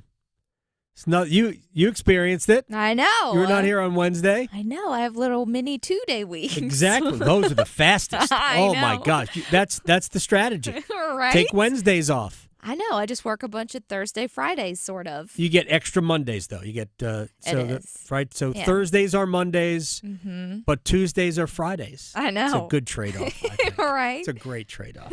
All right, lots to do. Roundtable coming up in about 25 minutes. We'll tell you who that's going to entail in a little bit. But right now, it's time to stretch. Okay, so I know I mentioned it's Friday the 13th, and for anyone who is superstitious and thinking that it's bad luck, there are some good things happening today. So I know I talked about the, what was it, $1 billion, or no, it was $197 million that went unclaimed in California. You're right, yes. Well, the Mega Millions drawing is tonight for $670 million. And according to the Mega Millions website, 7 jackpots have been won on a Friday the 13th. Really? So maybe that's why some people think it's good luck. I feel like the odds are better, I guess. Yeah. And so the last one was last year for $1.3 billion with a B last January. So you're saying there's a chance. Also, love Dick Van Dyke. He's turning 99 today. Look at he dancing shoes and all. I love it. That is incredible. I feel like we should do the same thing that everybody wanted to do with Betty White, where we wrap him in bubble wrap and I want him on a Smucker's jar. You know. That dude is an American institution. Yes. I love Dick Van Dyke. Yes, I know. And there are so many people listening who have no idea who Dick Van Dyke That's a shame. That's a shame. They should Google it Yeah. because that means that they're young enough to know what Googling is at least. That's true. And also, if you like rocket ships, today's SpaceX is planning on a couple of unmanned launches. So the first one's actually going to happen in about 10 minutes in California. And then the second one, Falcon 9, will be in Florida. So there you go. I don't know. Some people are interested in that stuff. So it may not be all bad things. Just proceed with caution the rest of the day. Now, one thing that people should proceed with caution is using your vacation days. Speaking of vacation days and us having shorter weeks, there was a poll where it said, we're at the end of the year and most people have to burn their PTO, hence why we have shorter weeks. A poll researched and said that to have a proper vacation, people should take some time off after every 110 days to keep their sanity. So you should look at the calendar, and every 110-day-ish that you should take some time off. Okay. That's what they're saying. Spread it out. Yeah, which makes Spread sense. it out. Okay. Makes sense. Some you time. It proceeded to say how some people on average will leave about 5 vacation days at the end of the year and not use them, whether you can roll them over or not. Right. What? I'm here to tell you, people, take your vacation days. Spend the time doing whatever you want. It's there for the taking. So, yeah, if you, next year, if you're trying to plan out when you should take some days off, when you shouldn't, 110 days. That's kind of the guideline for your mental. Take care of your mentals and take care of your chicken. Exactly. That's exactly what. Why am I drawing a blank on his name? Former running back of the Seahawks. Marshawn Lynch. Oh, That's boy. what Marshawn Lynch wants us to do. Well, we take should- care of your mentals, take care of your chicken. I'm surprised he also didn't throw out lentils. I mean, mentals and lentils, it He's- just goes together. It's a He is missed one opportunity, of the smartest Marshawn. people in the world, I think. Oh, yeah. Well, you know what? Maybe we can make some smart bets for this Hope so. weekend. Place your bets. Place your bets. Here we are. I bet you slice into the woods $100. Gambling is illegal at Bushwood, sir, and I never slide. Okay, you can owe me. I owe you nothing. All right. I'm trying to think. Did I win anything yesterday? No, didn't win that. I had the Rams to win. I had the Rams to win outright. I know. But I added it to the over 48.5. Yeah. I needed a lot more Oh, field yeah, goals no. for it to go over. No. Yeah, I took them outright because they were like plus 125. Wasn't a ton of money. Yeah. but- It wasn't. And my first half went well because I took the under. That's right. 24.5. That was only minus It's like- 120s. It's like Iowa football. It was so boring. That game was so bad. But hopefully these won't be boring. We have organized violence this weekend, UFC. Oh, all right. Let's do it. And I don't have to watch the card at a Christmas party either, which I did last Saturday at our company Christmas party. Okay, you went and you watched the. Really? Okay. I did. Only the prelims, though. Only the prelims. You were but I home had by to. the time.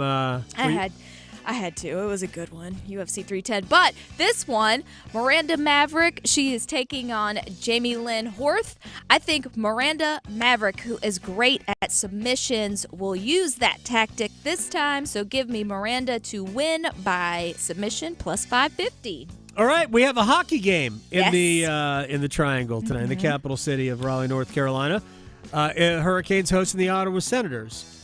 So I'm going to do this. I'm going to sacrifice American currency. Okay.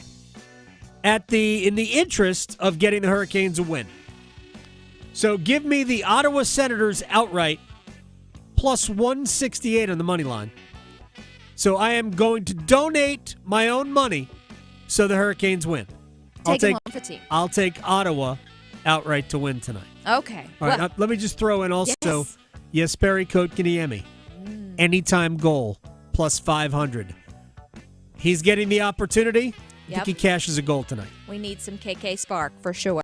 So I am going to also look at this game. And you know what? Natchez. Why not? Seems like a great day for a Natchez goal. So Martin Natchez, anytime goal scorer, plus 155. Day ends in a Y. It does. All right, Army-Navy this week.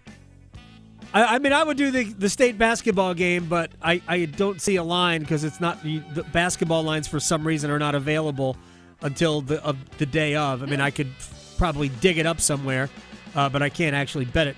But Army-Navy is this weekend, and it's at Navy, but I think Army's significantly better. So give me Army minus 6.5, under 39.5, plus 275. Ooh, and last but not least, my Panthers. They're at home taking on them boys, Cooper Russian team. I am going to take the Panthers, who are not underdogs at home. And you know what? Give me the under 42.5 because I'm thinking it's the under. So that together is plus 195. All right. The Manchester Derby. City, home to United. City has won 7-2 in their last 10 matches. They've won 1 of their last 10.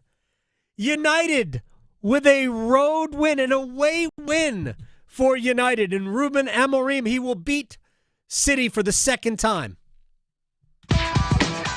Going beyond the box scores. Adam Gold on the North Carolina Sports Network. Hi, it's Adam Gold from my friend Gordon Miller, Miller Lending, Kildare Farm Road and Cary. And normally on Friday, we don't talk mortgages. We talk fun stuff. We talk football.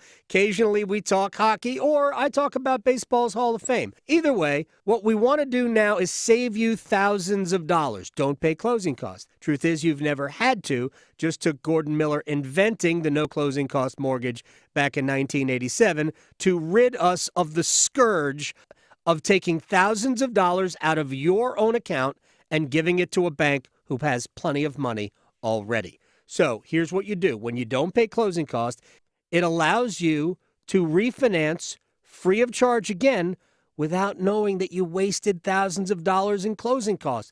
Don't ever pay him. You don't have to. Lower your monthly payment. That's the good stuff right there. Miller Lending, home of the original no closing cost mortgage. Miller Lending is an equal housing lender. NMLS ID 2502146. It's bow time. 'Tis the season for food and family, but thanks to Bojangles, you don't have to spend hours in the kitchen when loved ones come home for the holidays. Set down the spatula and put away the mixing bowls, because this holiday season, Bojangles is ready to help you celebrate with all your family favorites like Chicken Supreme, Cajun Filet Biscuits, or a big bow box of hand-breaded chicken, scratch-made biscuits, and fixins for the whole family. We'll make the food so you can focus on making memories. Head to Bojangles and gift yourself a taste of home. It's bow time. If it's ho-ho-ho time, it's Bo-Bo-Bo time.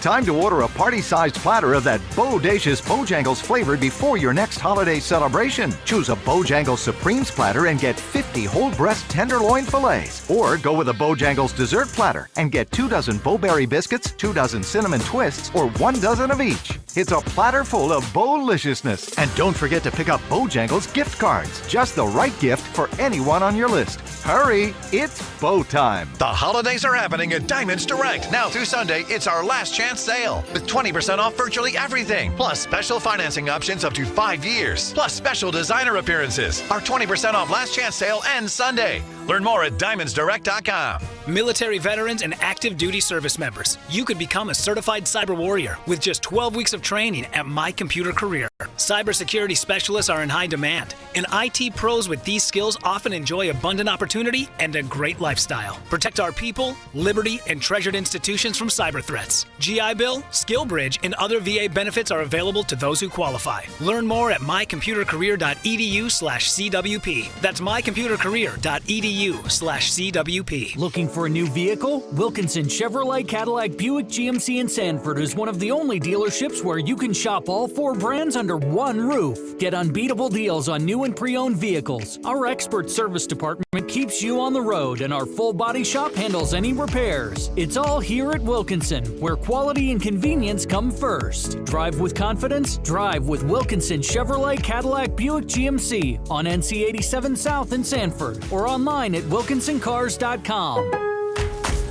Lowe's knows how to help you save time and money, no matter the job. That's why we can deliver supplies to your job site as soon as same day, so you have more time to get the job done. Because when you need it fast, we've got you covered. Lowe's knows pros. Valid on eligible in-stock orders and select zip codes placed by 2 p.m. for same-day delivery by 8 p.m. Subject to driver availability. Fees vary based on purchase. More terms apply. See Lowe's.com/same-day delivery for details. This hour of the Triangle Sports Leader is powered by Ritchie Law Firm, injury lawyers. Ritchie Law is on top of it. Go to ritchielaw.com. That's ritchielaw.com. WCMC HD1 Holly Springs. Take us with you on the radio, Instagram, TikTok, Alexa, and YouTube. 99.9 The Fan, the Triangle Sports Leader. Play action. Darnold's going to throw. Has time. Throws it deep. Outside the numbers. Right coming back to it. Addison caught at the 10. Spins. He's in the end zone. Touchdown Vikings. Darnold with pressure. Avoids the pressure. Circling around. Moving right. Throws it deep. He's got a man at the 10. It's caught. 5. Jefferson. He'll moonwalk into the end zone. Justin Jefferson. 52 yards. From a scrambling Sam Darnold. What a play.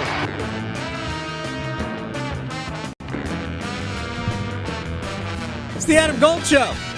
Former Panthers quarterback Sam Darnold They're 11-2. I know. Nobody has ever talked less about an 11-2 team than is being talked about the Minnesota Vikings right now. True. Nope. I mean, it's incredible. That division is really good. Look, I don't think the Bears are good. I think the Bears have been catastrophically mismanaged this year. Matt Eberflus was Bad. confounding. He did not do them any favors. I mean, I just don't get it. You give up the Hail Mary loss, whatever. I mean, I guess it's teams have completed Hail Marys before. But you have baffling clock management with a timeout in your pocket. Letting him get sacked and run the clock down with timeouts in your pocket. They had the one. Mm-hmm. And you didn't have to call that timeout after the sack. You could have hustled to the line of scrimmage and just run a play. But they allowed 30 seconds to wind off the clock and then ran a play and then had no time. Yeah, when they only had 34? I mean. Right. I think the sack happened with 36 seconds left. Yeah, I mean, it's how does that even happen? I know. So Matt Eberflus, I've joked about things like Dave Canales. I think he's actively tried to prove that Bryce couldn't play in the league as opposed to he could. Some of that stuff is obviously nonsensical, and whether it's true or not,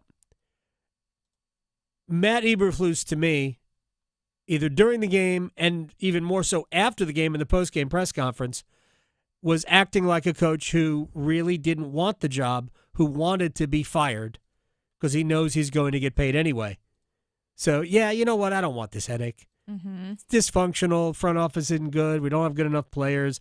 I have a good quarterback, but, man, there's other good quarterbacks. He's not going to be the greatest quarterback we've ever seen. So let me see if I can get myself fired and still get paid. Mm-hmm. I mean, stranger things have happened. All right, so let's do a wall of sound. The wall of sound is a function of this studio. There's no doubt about it. We'll go to Chapel Hill yesterday for our jumping off point. Bill Belichick always wanted to be at this level. I've always wanted to coach in football, coach in college football, and it just never really worked out. Had some good years in the NFL, so that was okay.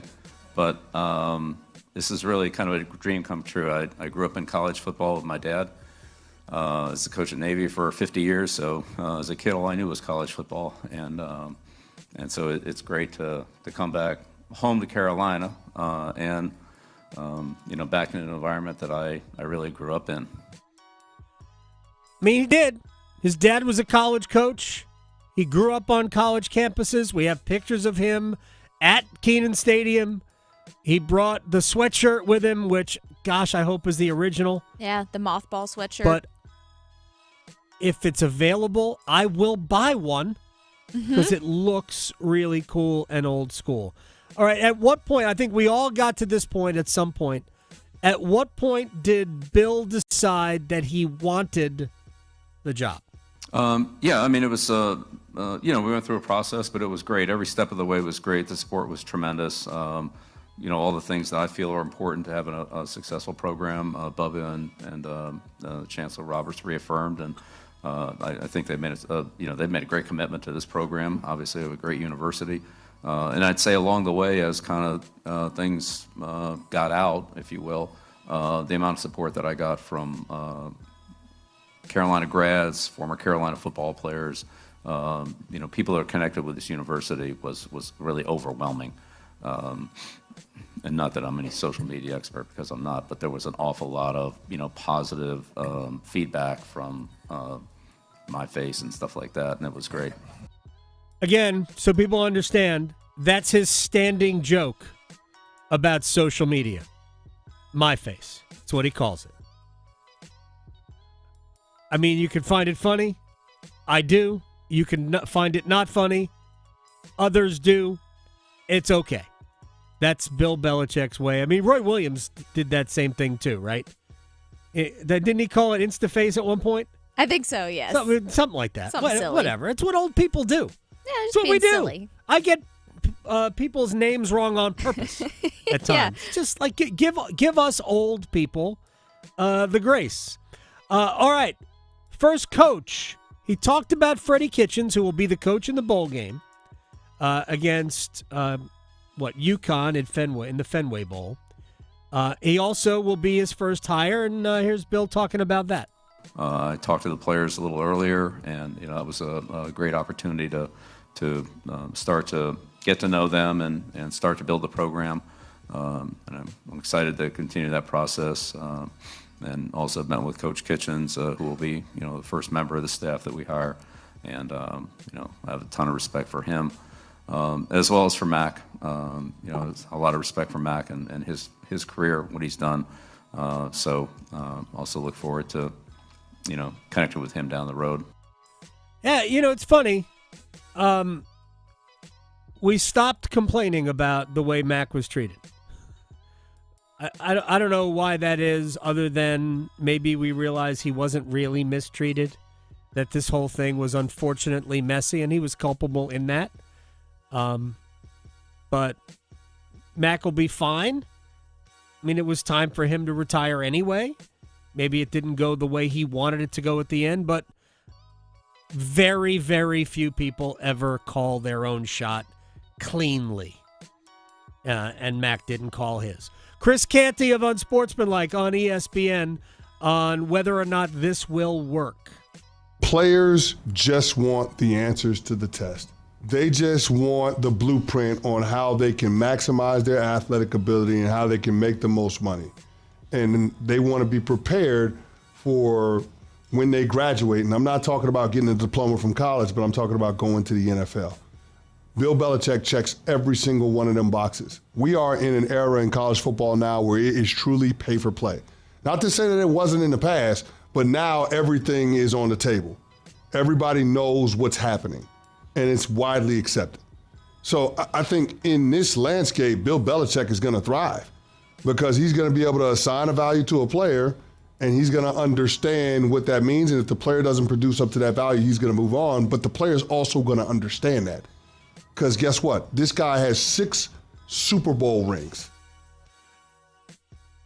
I think there's a lot of validity to what Chris Canty says. I push back on the end of that. I don't think players are going to be okay with getting cut, but I do think that the overriding point is that this will be run like a professional program. It'll be run like an NFL feeder system. So, and he talked about that on Pat McAfee, and that's the way I believe he intends to run it. And this is going to be one of the great experiments in the history of college athletics. We're going to find out if something like this can work. We will absolutely find that out. All right, one more thing before you got to hear something really funny from over the weekend, or actually it was earlier this week. But first, Brad Idzik, not funny, but good, I think. On how Bryce Young has developed over the last few weeks and whether or not it reminds him of something. Yeah, I mean, we saw it all offseason as well. It's just coming together with the pieces that are around him. He's just playing fast, and I've said it the last couple of weeks, the confidence has come through him getting through his reads, him being confident with the throws, guys being in certain spots, but then also knowing when, okay, I got through my progression, let me tuck it down and run. That part's been so much fun to watch. Some of the off-schedule play that he had last week was a lot of fun to watch. And, our guys, it's cool because you get to hold everybody accountable, and the straining together was a big point of emphasis. Bryce has really grown as a quarterback. We'll talk about it in the roundtable with our 2 guests. We'll tell you who those will be in a minute. All right, now, Louisville has had a wild run. They're going to play Kentucky this weekend, and that's an annual rivalry game. In fact, to the point where Kentucky used to play 1 home game a year. I kid you not, on Louisville's floor. Yeah, because Louisville used to play in Freedom Hall, which really wasn't, it was their home court, but they did not own it. It was owned by the city of Louisville. And Kentucky used to play a home game every year there. They also used to play a home game in Cincinnati. Anyway, Louisville's playing Kentucky. Middle of the week, they played a good UTEP team. And remember, at the end of last week, they played, Sunday they played Duke. So this has been an interesting stretch. So a reporter asked Pat Kelsey, Louisville's head coach, what it was like to play UTEP in the middle of this, gauntlet of basketball games. We get a bunch of free sneakers. I wear sweatsuits to work. My kids are healthy. My wife's hot. I got a pretty good life. We get to play college basketball. We get to play in the Yum Center. We get to get ready for Utah. My dad used to say it all the time. I would say to him, Dad, you got to go to work today. He said, son, I get to go to work today. Right? Heck yeah. Schedule's been a little bit difficult. We've had some adversity, but, this guy's been awesome. The process has been great. Results will take care of themselves, and just on to the next one. Most important game in the history of the program is the next one we play, and that's that one on Saturday. About 3 hours ago, it was this one right here. It's the deal. It's awesome. I love Pat Kelsey is fun. I hope that Louisville can maximize this season and get back to where they need to be, not only for their sake, but for the conference's sake, because they need the basketball brands to be big.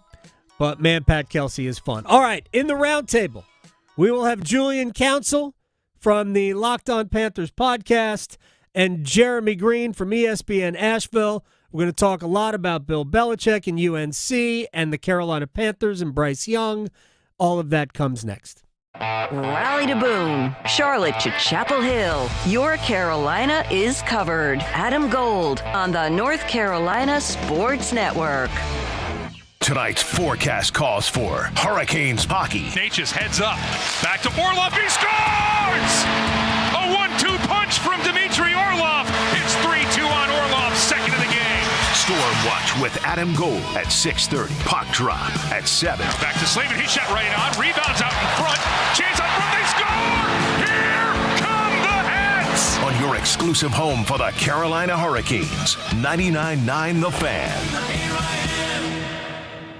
Boy, we have another big NFL weekend. Did you know that the Panthers are favored for the first time in 2 years? Amazing. Probably says a lot more about the Cowboys, doesn't it? FanDuel.com/Adam Gold. That's where you go, and that's where you can get $150 in bonus bets if you are a new customer and you win your first $5 wager. It's just that simple. Pick something easy, win it, place $5 on it, and then you get $150 in bonus bets, and then you can play with somebody else's money. FanDuel.com/Adam Gold. FanDuel.com/Adam Gold. FanDuel is an official sportsbook partner of the NFL.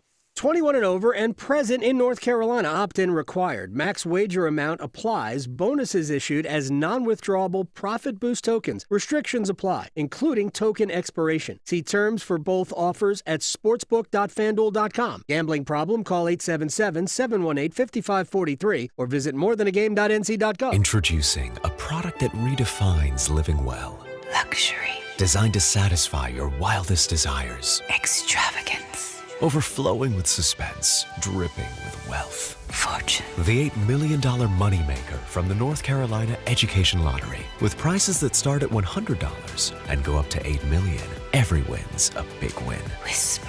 Must be 18 to play. Approximate overall odds of winning are 1 in 4.14. Problem gambling helpline 877-718-5543. Pinch me, because Lobster's back at Carolina Ale House. This fan favorite's only available through the end of the year, so head for your closest Carolina Ale House and load up on lobster. Enjoy your favorites or try something new like lobster seafood scampi, surf and turf, grouper fingers, and more. And as long as you're treating yourself, go all out with dessert too. Top off your lobster meal with a nice warm brookie with ice cream on top. Visit any Carolina Ale House in the Triangle and treat yourself this fall. #Ale Yeah. Organize easy. Organize tough. Customize your work truck or van with upfit solutions from Van Products. Steel and aluminum shelving, toolboxes, data files, cabinets, drawers, conduit carriers, ladder racks, everything safe and secure. Everything built as unbreakable as you by Adrian Steel. Backed by the best warranty in the business. 3 years, 36,000 miles. Everything custom installed by Van Products so you know it's done right. From a single work rig to a fleet, choose custom installed upfit solutions from Van Products. Hi, I'm Marcy Bailey from Bailey's Fine Jewelry. This holiday season, why not give a gift that truly shines?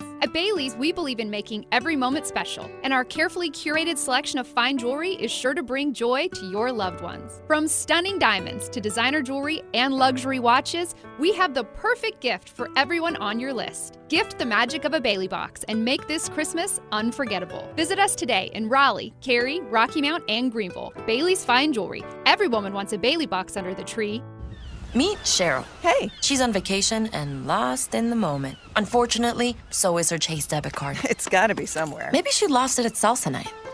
These skirts should have pockets. Or maybe she lost it at Pilates. 3 and 2 and... But she's not worried. With the Chase mobile app, she can lock her card till it turns up. Tools that help protect. One bank that puts you in control. Visit chase.com/checking. Chase, make more of what's yours. Chase mobile app is available for select mobile devices. Message and data rates may apply. JP Morgan Chase Bank, N.A. member FDIC.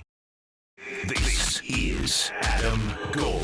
We don't need Al Roker in a suit doing yoga. No.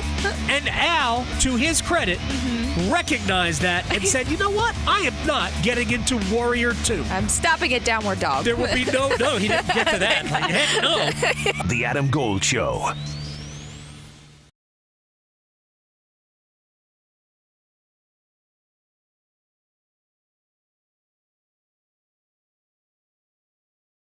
It's the Adam Gold Show. I'm Adam Gold, Victoria, producing the program.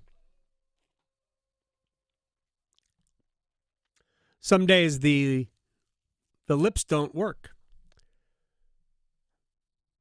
Lots to do. We got a Hurricanes hockey game tonight. They are home to the Ottawa Senators.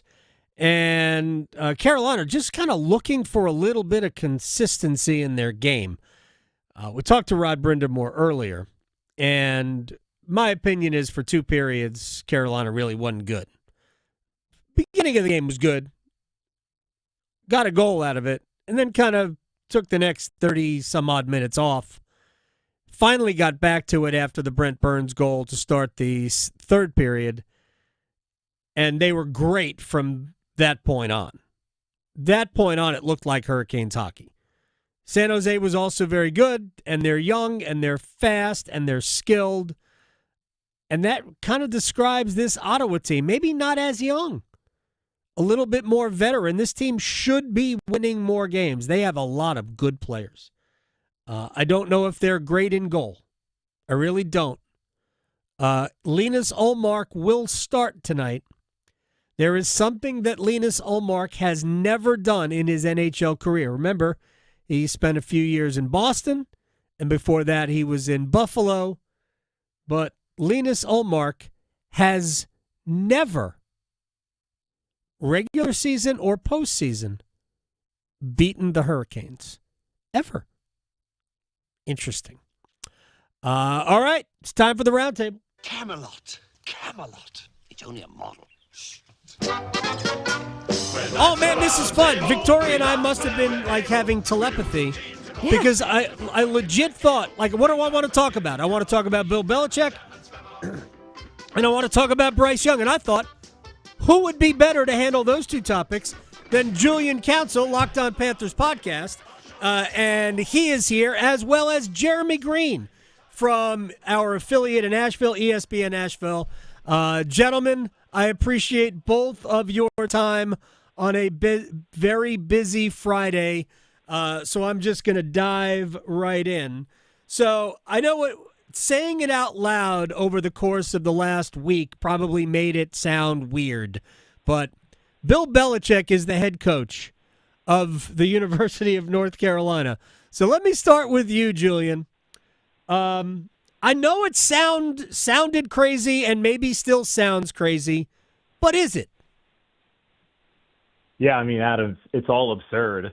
Whether you mean that in a positive way or a negative way, it's just on the surface absolutely insane that we are here, that Bill Belichick has officially been named and introduced as University of North Carolina Chapel Hill's head football coach. It's crazy, but like the headline to me is the commitment that's going to be placed into the football program moving forward. I don't see how you can go back, whether Belichick is a spectacular failure or if he is outstanding or they just go 7-5 and 8-4 again, which Mac Brown told us is pretty good around here. They cannot go back within the commitment. They have to continue to pay the kind of money it takes nowadays to be able to continue to compete or to be able to compete at a high level. So really that was what excited me the most, not necessarily Bill Belichick being the coach, but the fact that Carolina said, finally, we are actually going to, as an athletic department and as an administration, be all in on football. And if it took Belichick doing that, then so be it. All right, so I have so many questions, so many things I want to get to just based on what Julian just said. But I want to bring Jeremy in here. Do you think, and this is the question that Julian just kind of spurred, do you think that this financial commitment is here for any other candidate? Like if they had hired the guy from Tulane or Kenny Dillingham from Arizona State, do you think this financial commitment is here? John Summerall and Tommy Reese were not getting the level of financial commitment that Bill Belichick mandated to take this job. I saw somebody the other day on Twitter say that Bill Belichick and the North Carolina Tar Heels are hosting the Stanford Cardinal in a conference game is a phrase that would have broken my brain 24 months ago. And now we're here. This feels like playing college football 25, and 5 years in, you're playing Rice in the national championship game, and you just get, this is not realistic at all. But the more I've thought about it, the more it kind of makes sense. Everybody I talked to in the NFL basically said Bill was the forgotten man in the NFL. Yeah. Because they felt like the game had passed him by. I would have never thought he would have settled for college. I would have thought he was settled into the media. But knowing the tie, the family tie to Carolina, the ability to get that financial commitment that you were talking about, Adam, from the administration, it makes sense the more you think about it, even though it does look strange to see Bill Belichick holding up that 70-year-old North Carolina hoodie, and he's at the podium at Keenan, and it does all look strange. But my question is, does the commitment stay after he's gone? I know this is a 5-year deal, but when you really boil it down to brass tacks, it's a 3-year deal. It is a 3-year deal. Here 3 years. Yeah, and we still don't know the makeup of the coaching staff. Is there a coach in waiting? Is Stephen Belichick the next guy? I want to go back to Julian here because I want to dig into the financial commitment because how are they going to find that money? I know the University of North Carolina certainly isn't begging for – they're not rubbing nickels together. But the way I look at it, based on the coaching staff, just the coaching staff. Then you get into the Mike Lombardi, because there's going to be two different staffs. There's going to be a staff to coach and a staff to manage and maybe procure personnel. Then everything else they want to do. I got to think this is a $60 million annual commitment. And that has to come a lot from private funding, doesn't it? I would imagine so, but it's not like the University of North Carolina has ever lacked for money. It's just people haven't been willing to spend money in athletics. And honestly, Adam, that's probably the right approach. It is ridiculous how much people are willing to spend on their alma mater when you look at the amount of money that A&M boosters and Texas boosters and boosters from Ohio State and Michigan spend in order to win. Like, just look at what Dave Portnoy from Barstool and the other dude from Oracle, who both are Michigan alums, spent just to get a quarterback who has never played a snap in college football for the hope that he can lead Michigan back to glory. It's always been ridiculous and kind of stupid to spend your money that way. But North Carolina decided, you know what? We have a changing landscape here in college athletics, and if we're going to be able to fund things like the women's soccer program, winning national championship, and field hockey, and all the other programs they care about, Olympic sports-wise, we got to get serious about football. And I have never been to Chapel Hill to a game and not seen someone wearing an Eagle Point Country Club polo or shirt or whatever. People have money, man. There's plenty of Carolina alum who have houses in Grandfather Mountain and Linville and Figure 8. They got the money to spend. They just haven't been willing to spend it until now. Interesting point. I just don't know. I think, Jeremy, you started to get to this. I'm just not sure because they're like in other places, they're going to be generating, like in the SEC and the Big Ten, I say other places, those two leagues are going to be generating, and my estimation is pretty close to $100 million in media revenue per school over the next 7 or 8 years. North Carolina is not going to be generating that. They're just the ACC. If they could ever get to 60, it'd be like a miracle. And I don't think they're going to get quite to that point. So the pockets are just genuinely deeper. So it's like this doesn't even count NIL. I mean, I just don't know how the university can generate this without, again, I think 70% of it has to be funded privately because I don't think anybody at the university wants to see the other sports suffer.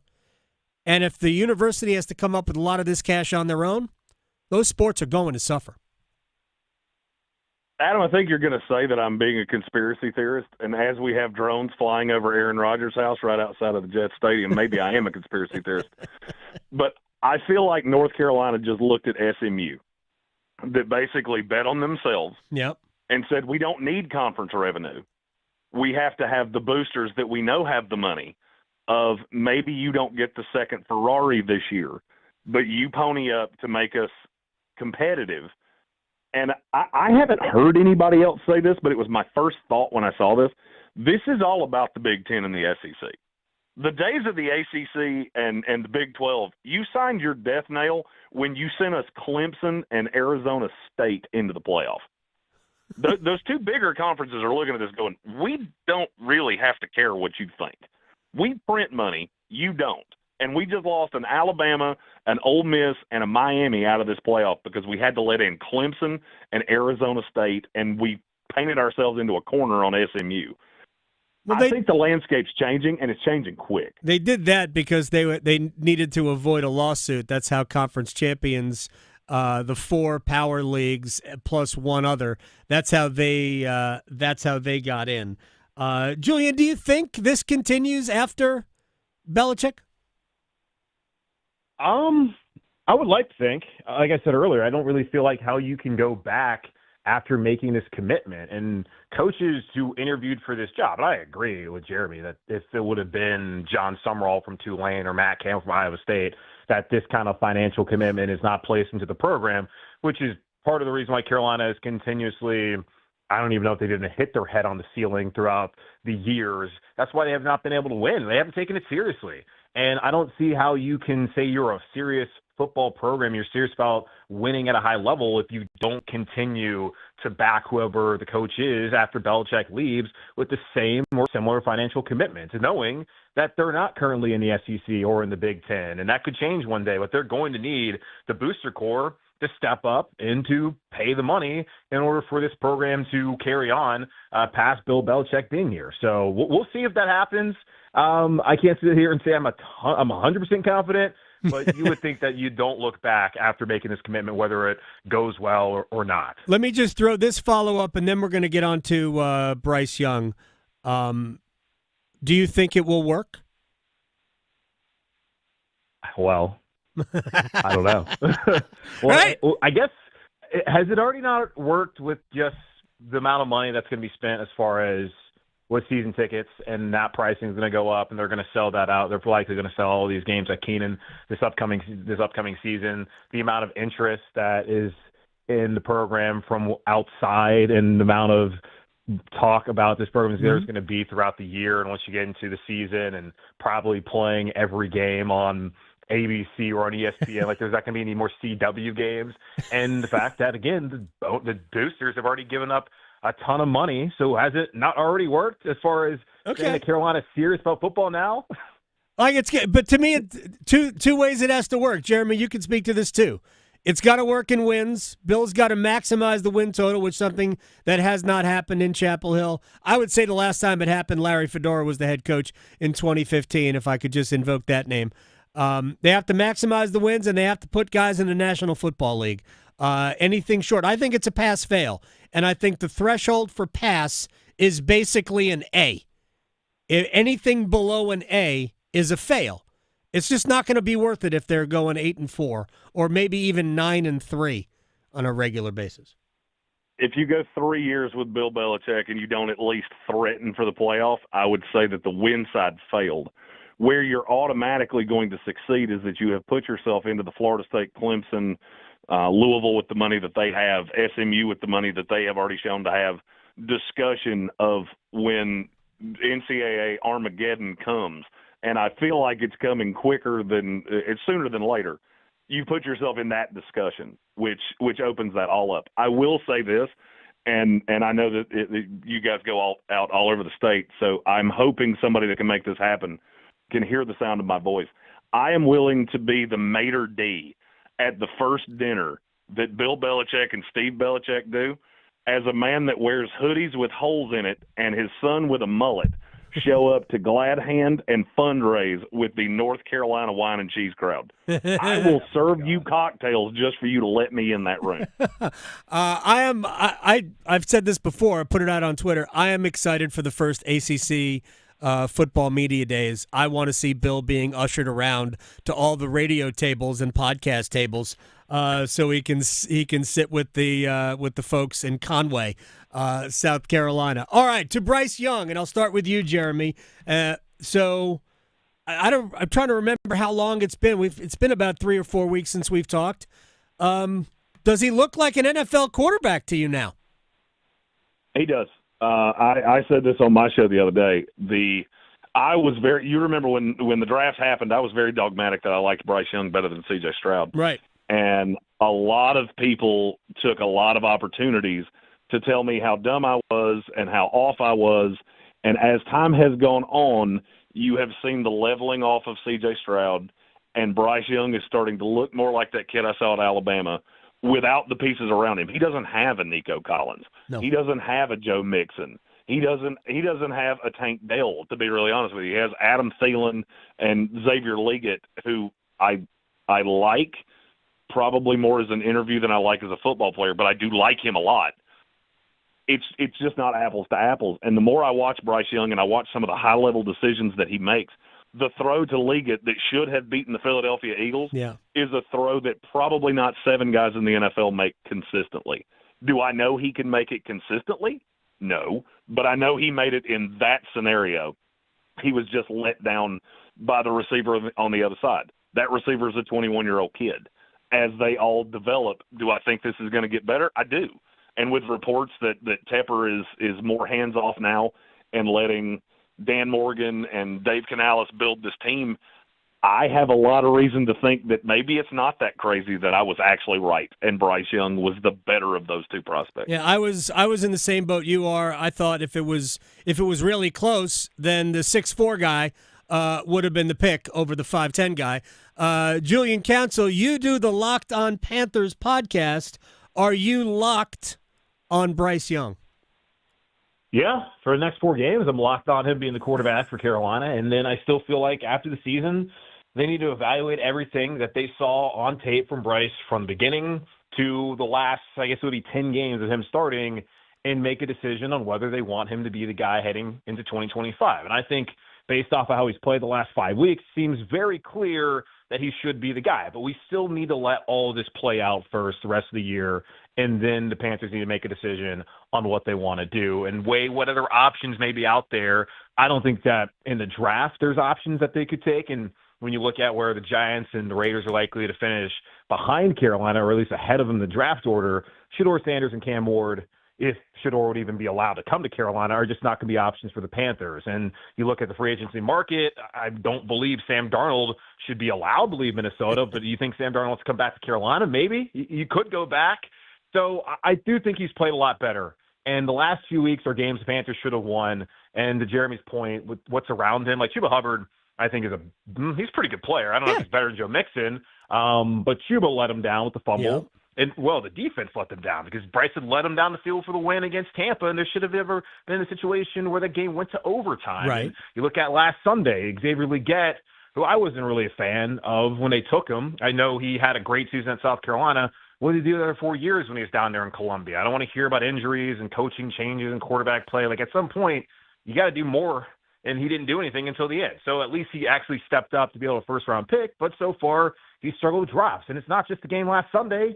He cost him against Cincinnati in Week 4 earlier this season, too. So he's got to figure that out. They got to find more receiving talent, no matter who the quarterback is going to be moving forward. But, yeah, Bryce Young has looked a lot like Bama Bryce recently, and that is encouraging, and it makes it look like he's going to get another shot in 2025. I just can't get over the fact that Dave Canales continuously said throughout the season when Bryce was on the bench that Andy Dalton gave him best chance to win, and that it took a car accident for Bryce Young to get this second opportunity. So I go back to that, and I still wonder, does Canales really believe this is his guy?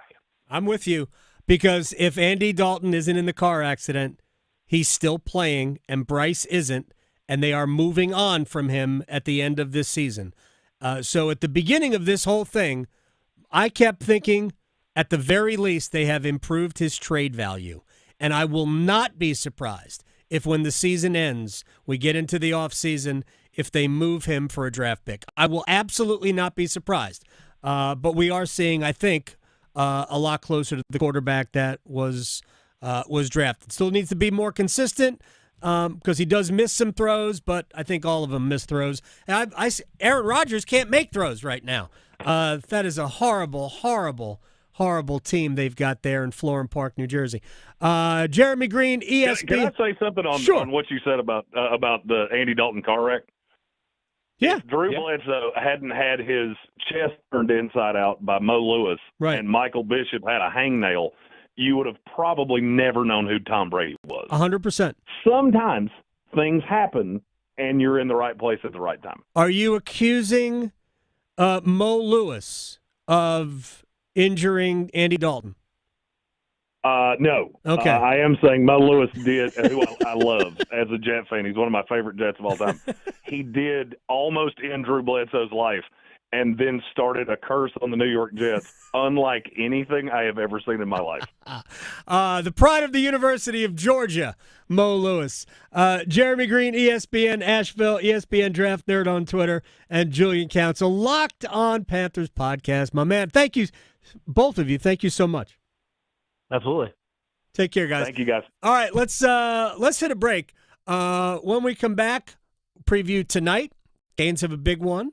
I'll give you some more thoughts on an element that Bill Belichick will bring that I don't know that anybody else, any other coach in college currently brings. Next. Raleigh to Boone, Charlotte to Chapel Hill. Your Carolina is covered. Adam Gold on the North Carolina Sports Network. It's that time of year. We can't wait to visit our loved ones. Don't let COVID-19 and the flu stop you, so make sure you don't have to cancel on those you love the most by getting your flu and COVID vaccines. Both flu and COVID vaccines have been updated to fight against the new virus strains that will continue to spread this fall and winter. Don't wait. Get your updated shots today. Get protected this season with updated COVID-19 and flu shots. Visit myspot.nc.gov and find yours today. Open enrollment for health insurance is here. But don't worry, North Carolina Farm Bureau Insurance has you covered for all your health insurance needs, including Medicare. And with offices in every county, a trusted, experienced agent is just around the corner, ready to help find a plan that's right for you. Visit ncfbins.com or stop by your local office today. North Carolina Farm Bureau Insurance. Helping you is what we do best. Every Friday night, FanDuel is giving all customers a bigger payout on select NBA First Bets, first is in quotation marks there. First Bets lets you get in on the action from the opening tip, so you can bet on stuff like who's going to score the first basket, what type of basket will it be, what team will be the first to 15 points, and so much more. And the best thing is, you don't have to stick around for the end of the game. You could be done in like 10 minutes and then go to the club. I don't know if you're going to the club. I don't go to the club. Look for Friday First in the FanDuel app to find your profit boost. FanDuel.com/AGS. Claim your Friday First profit boost now. FanDuel.com/AGS. 21 and over and present in North Carolina. Opt-in required. Max wager amount applies. Bonuses issued as non-withdrawable profit boost tokens. Restrictions apply, including token expiration. See terms for both offers at sportsbook.fanduel.com. Gambling problem? Call 877-718-5543 or visit morethanagame.nc.gov. Healthcare.gov has plans for health because you have plans for life. All plans cover doctor visits and emergency care to keep you and your family running strong. All plans cover hospital stays and prescriptions so you can have peace of mind. Visit healthcare.gov to explore health plans from the brands you know. 4 out of 5 customers can find a health plan for $10 or less per month with financial help. Enroll at healthcare.gov by December 15th for coverage starting January 1st. Paid for by the U.S. Department of Health and Human Services. As fall championships begin, the Governor's Highway Safety Program would like to remind you to buckle your seatbelt when traveling home from today's events. Whether you're driving out of town or across town this holiday season, wearing a seatbelt is your best defense against injury or death in a crash. During the busiest time of travel, prioritize your safety and buckle up. Every seat, every time. And remember, click it or ticket. It's the law. This message brought to you by the North Carolina High School Athletic Association and the Governor's Highway Safety Program. As public power customers, we experience fewer outages and faster restoration than customers of other electric providers. But the benefits of having a locally owned electric system go far beyond unbeaten reliability. Our local public power employees support our community, providing electric hookups for events, installing and maintaining ballpark lights, holiday lights, traffic lights, street lights, and more. Local people working together to meet local needs. That's the value of public power. Learn more at electricities.com. Have you ever noticed how little things can make a big difference? Here's an idea. Why not greet everyone you see today with a big smile and a friendly, "How are you today?" Maybe this small gesture may turn around an otherwise bad day. You never know how much difference a friendly expression can make. Who knows? You just might make a new friend. In North Carolina, we have always taken pride in being kind to everybody. Little things do make a difference. Makes you feel better. Makes everyone around you feel better. This is Adam Gold. Yeah, but he's real patient, like he said in his interview today. In all other aspects of life. Yes. If he's in line at the drive-thru and it's taking a long time, he will not ram the car in front of him. Exactly. Someone's pressing his shirt. He will wait 30 seconds for it to be crisper. The Adam Gold Show.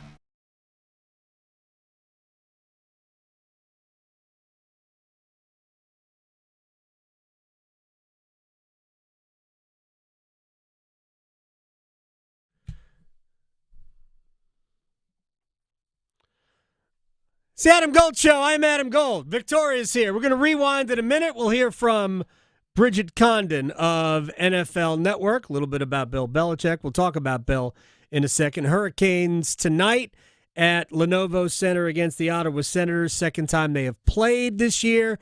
Hurricanes about a month ago won 4-0 over the Senators. Spencer Martin was the goaltender in that game. 4-0 shutout. 24 saves. Canes scored a couple of goals on the power play. I was kind of surprised. The Hurricanes, it was at a time where Hurricanes were playing really well, and they dominated the game, as you might expect. The scoreboard certainly suggests that. Carolina not playing nearly as well now. Ottawa's been kind of, up and down. But Ottawa's got a good team. And at some point, that good team will figure it out. I certainly don't want it to be tonight. But they've got some size, they've got speed, they've got a star in Tim Stützle, and other really good players, and you've got Claude Giroux. I think this is a formidable opponent tonight. So Carolina, who has kind of struggled with consistency in their game for the last 3 weeks, has to get back to playing the way they played in the third period on Tuesday night. It's hard to unsee the first two periods for me. And I know when we talked to Rod Brind'Amour earlier, Rod was like, well, the other team's trying too. Like, yeah, they are. But the other team was San Jose. And, I think San Jose is an improved team. Carolina looked pretty listless for the most part in the first 40 minutes. They're still bad. Sharks. Yeah, they're not good, but but they are. They do have an elite talent. Right. Macklin Celebrini is legit, and they've got some other nice players. But ultimately, it's kind of a 1 or 2 line team, and I think a lot of what happened in that game was, I think Rod took some. I don't think he liked any of his lines. I think he was kind of frustrated by the way they had played. Certainly, the game on Long Island bothered him. And I think he just kind of threw spaghetti at the wall, and none of it sticked. Sticked? It's okay. It's Friday. None of it, Friday. Gosh, none of it sticked. I just said that out loud. I hope my son's not listening. I know. Dad, you said sticked. You'll be Anyway, hearing it all weekend. Forget it. So, and now, no Jack Drury. So a couple of very quick things on the fact that Jack Drury is out. I'm glad that you're going to say something because people on our YouTube stream have been asking about Jack. All right. Jack's going to be out 3 to 4 weeks. He had hand surgery, blocked a shot, caught him in the hand, and so broken hand, having surgery, back in about a month. So it opens up an opportunity for Jesperi Kotkaniemi. And I stirred up a hive over the weekend because I don't know why I'm surprised about anything, but I don't believe that there is another player on the Hurricanes, with the one exception maybe being Seth Jarvis, that has so many, fervent fans than Kotkaniemi does. They believe that Kotkaniemi should be the guy. He should be the second center. It shouldn't even be a discussion. He's way better than Jack Drury. Blah, blah, blah, blah, blah. Head coach does not trust him. Gave him the opportunity for the first 12 to 15 games and then put Jack Drury in that spot. And whatever. I'm not going to get into this line was good, this line was good, right? Here's it's my fascination, really, with this whole story. Jack is more of a defensive-minded player than Kotkaniemi, and the head coach is more of a defensive-minded coach than he is an offensive-minded coach. He's not against offense. He just thinks defense comes first, and you will get your offense based on your defense. Plus, he wants the puck, all that stuff. And Kotkaniemi is a significantly inconsistent player. Drury's defense is more repeatable. But here's what I want to know.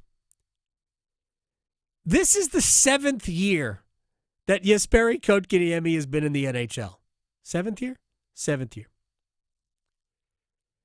At some point, his inconsistency is a Jesperi Kotkaniemi problem and not a head coach problem. And why that hasn't sunk in to the KK Hive, I'm not sure. He certainly at times looks like an effective player. But too many times, he looks like a useless player. And therein lies the problem, is that you can't be, completely ineffective if you are Kotkaniemi. You haven't earned the right to go through a rough patch like a Sebastian Aho or a Jordan Stahl. So you've got to perform. And he just hasn't consistently done that. Nobody is denying he was drafted 3rd in the Svechnikov draft for a reason. Nobody is denying that there's not ability there. or that there is ability there. Nobody's saying he can't play. What everybody is saying is, why can't he play better more often? Blaming the head coach for that, I just think is foolish. Because he's had tons of opportunity to do it and just hasn't been able to do it on a consistent basis. What we have to stop doing is giving him the credit for Martin Necas' start. I'm not saying that Kokoniemi wasn't a part of a very good performing line with Eric Robinson and Marty Necas. He was the center on that line through the first 12 or 14 games or whatever it is. It started like in game 3, but whatever. He was part of it. But that was a Martin Necas event. And nobody else gets the credit for that other than Martin Necas. Nobody. Not even Eric Robinson, who was a good part of that line too. That was about Necas becoming, for at least a stretch, the player that we have been looking for 6 years. It was unsustainable that he's going to shoot 25% because he was shooting 25% the first 20 games of the season. It's insanity. Like, you got to do a lot of heavy lifting to give Jesperi Kokoniemi credit for that. Because nobody gets the credit other than Necas. And by the way, that's another player that can fall out of favor with the head coach just as easily. But now what Marty is doing is he is building up a bank. He is building up a reserve of trust.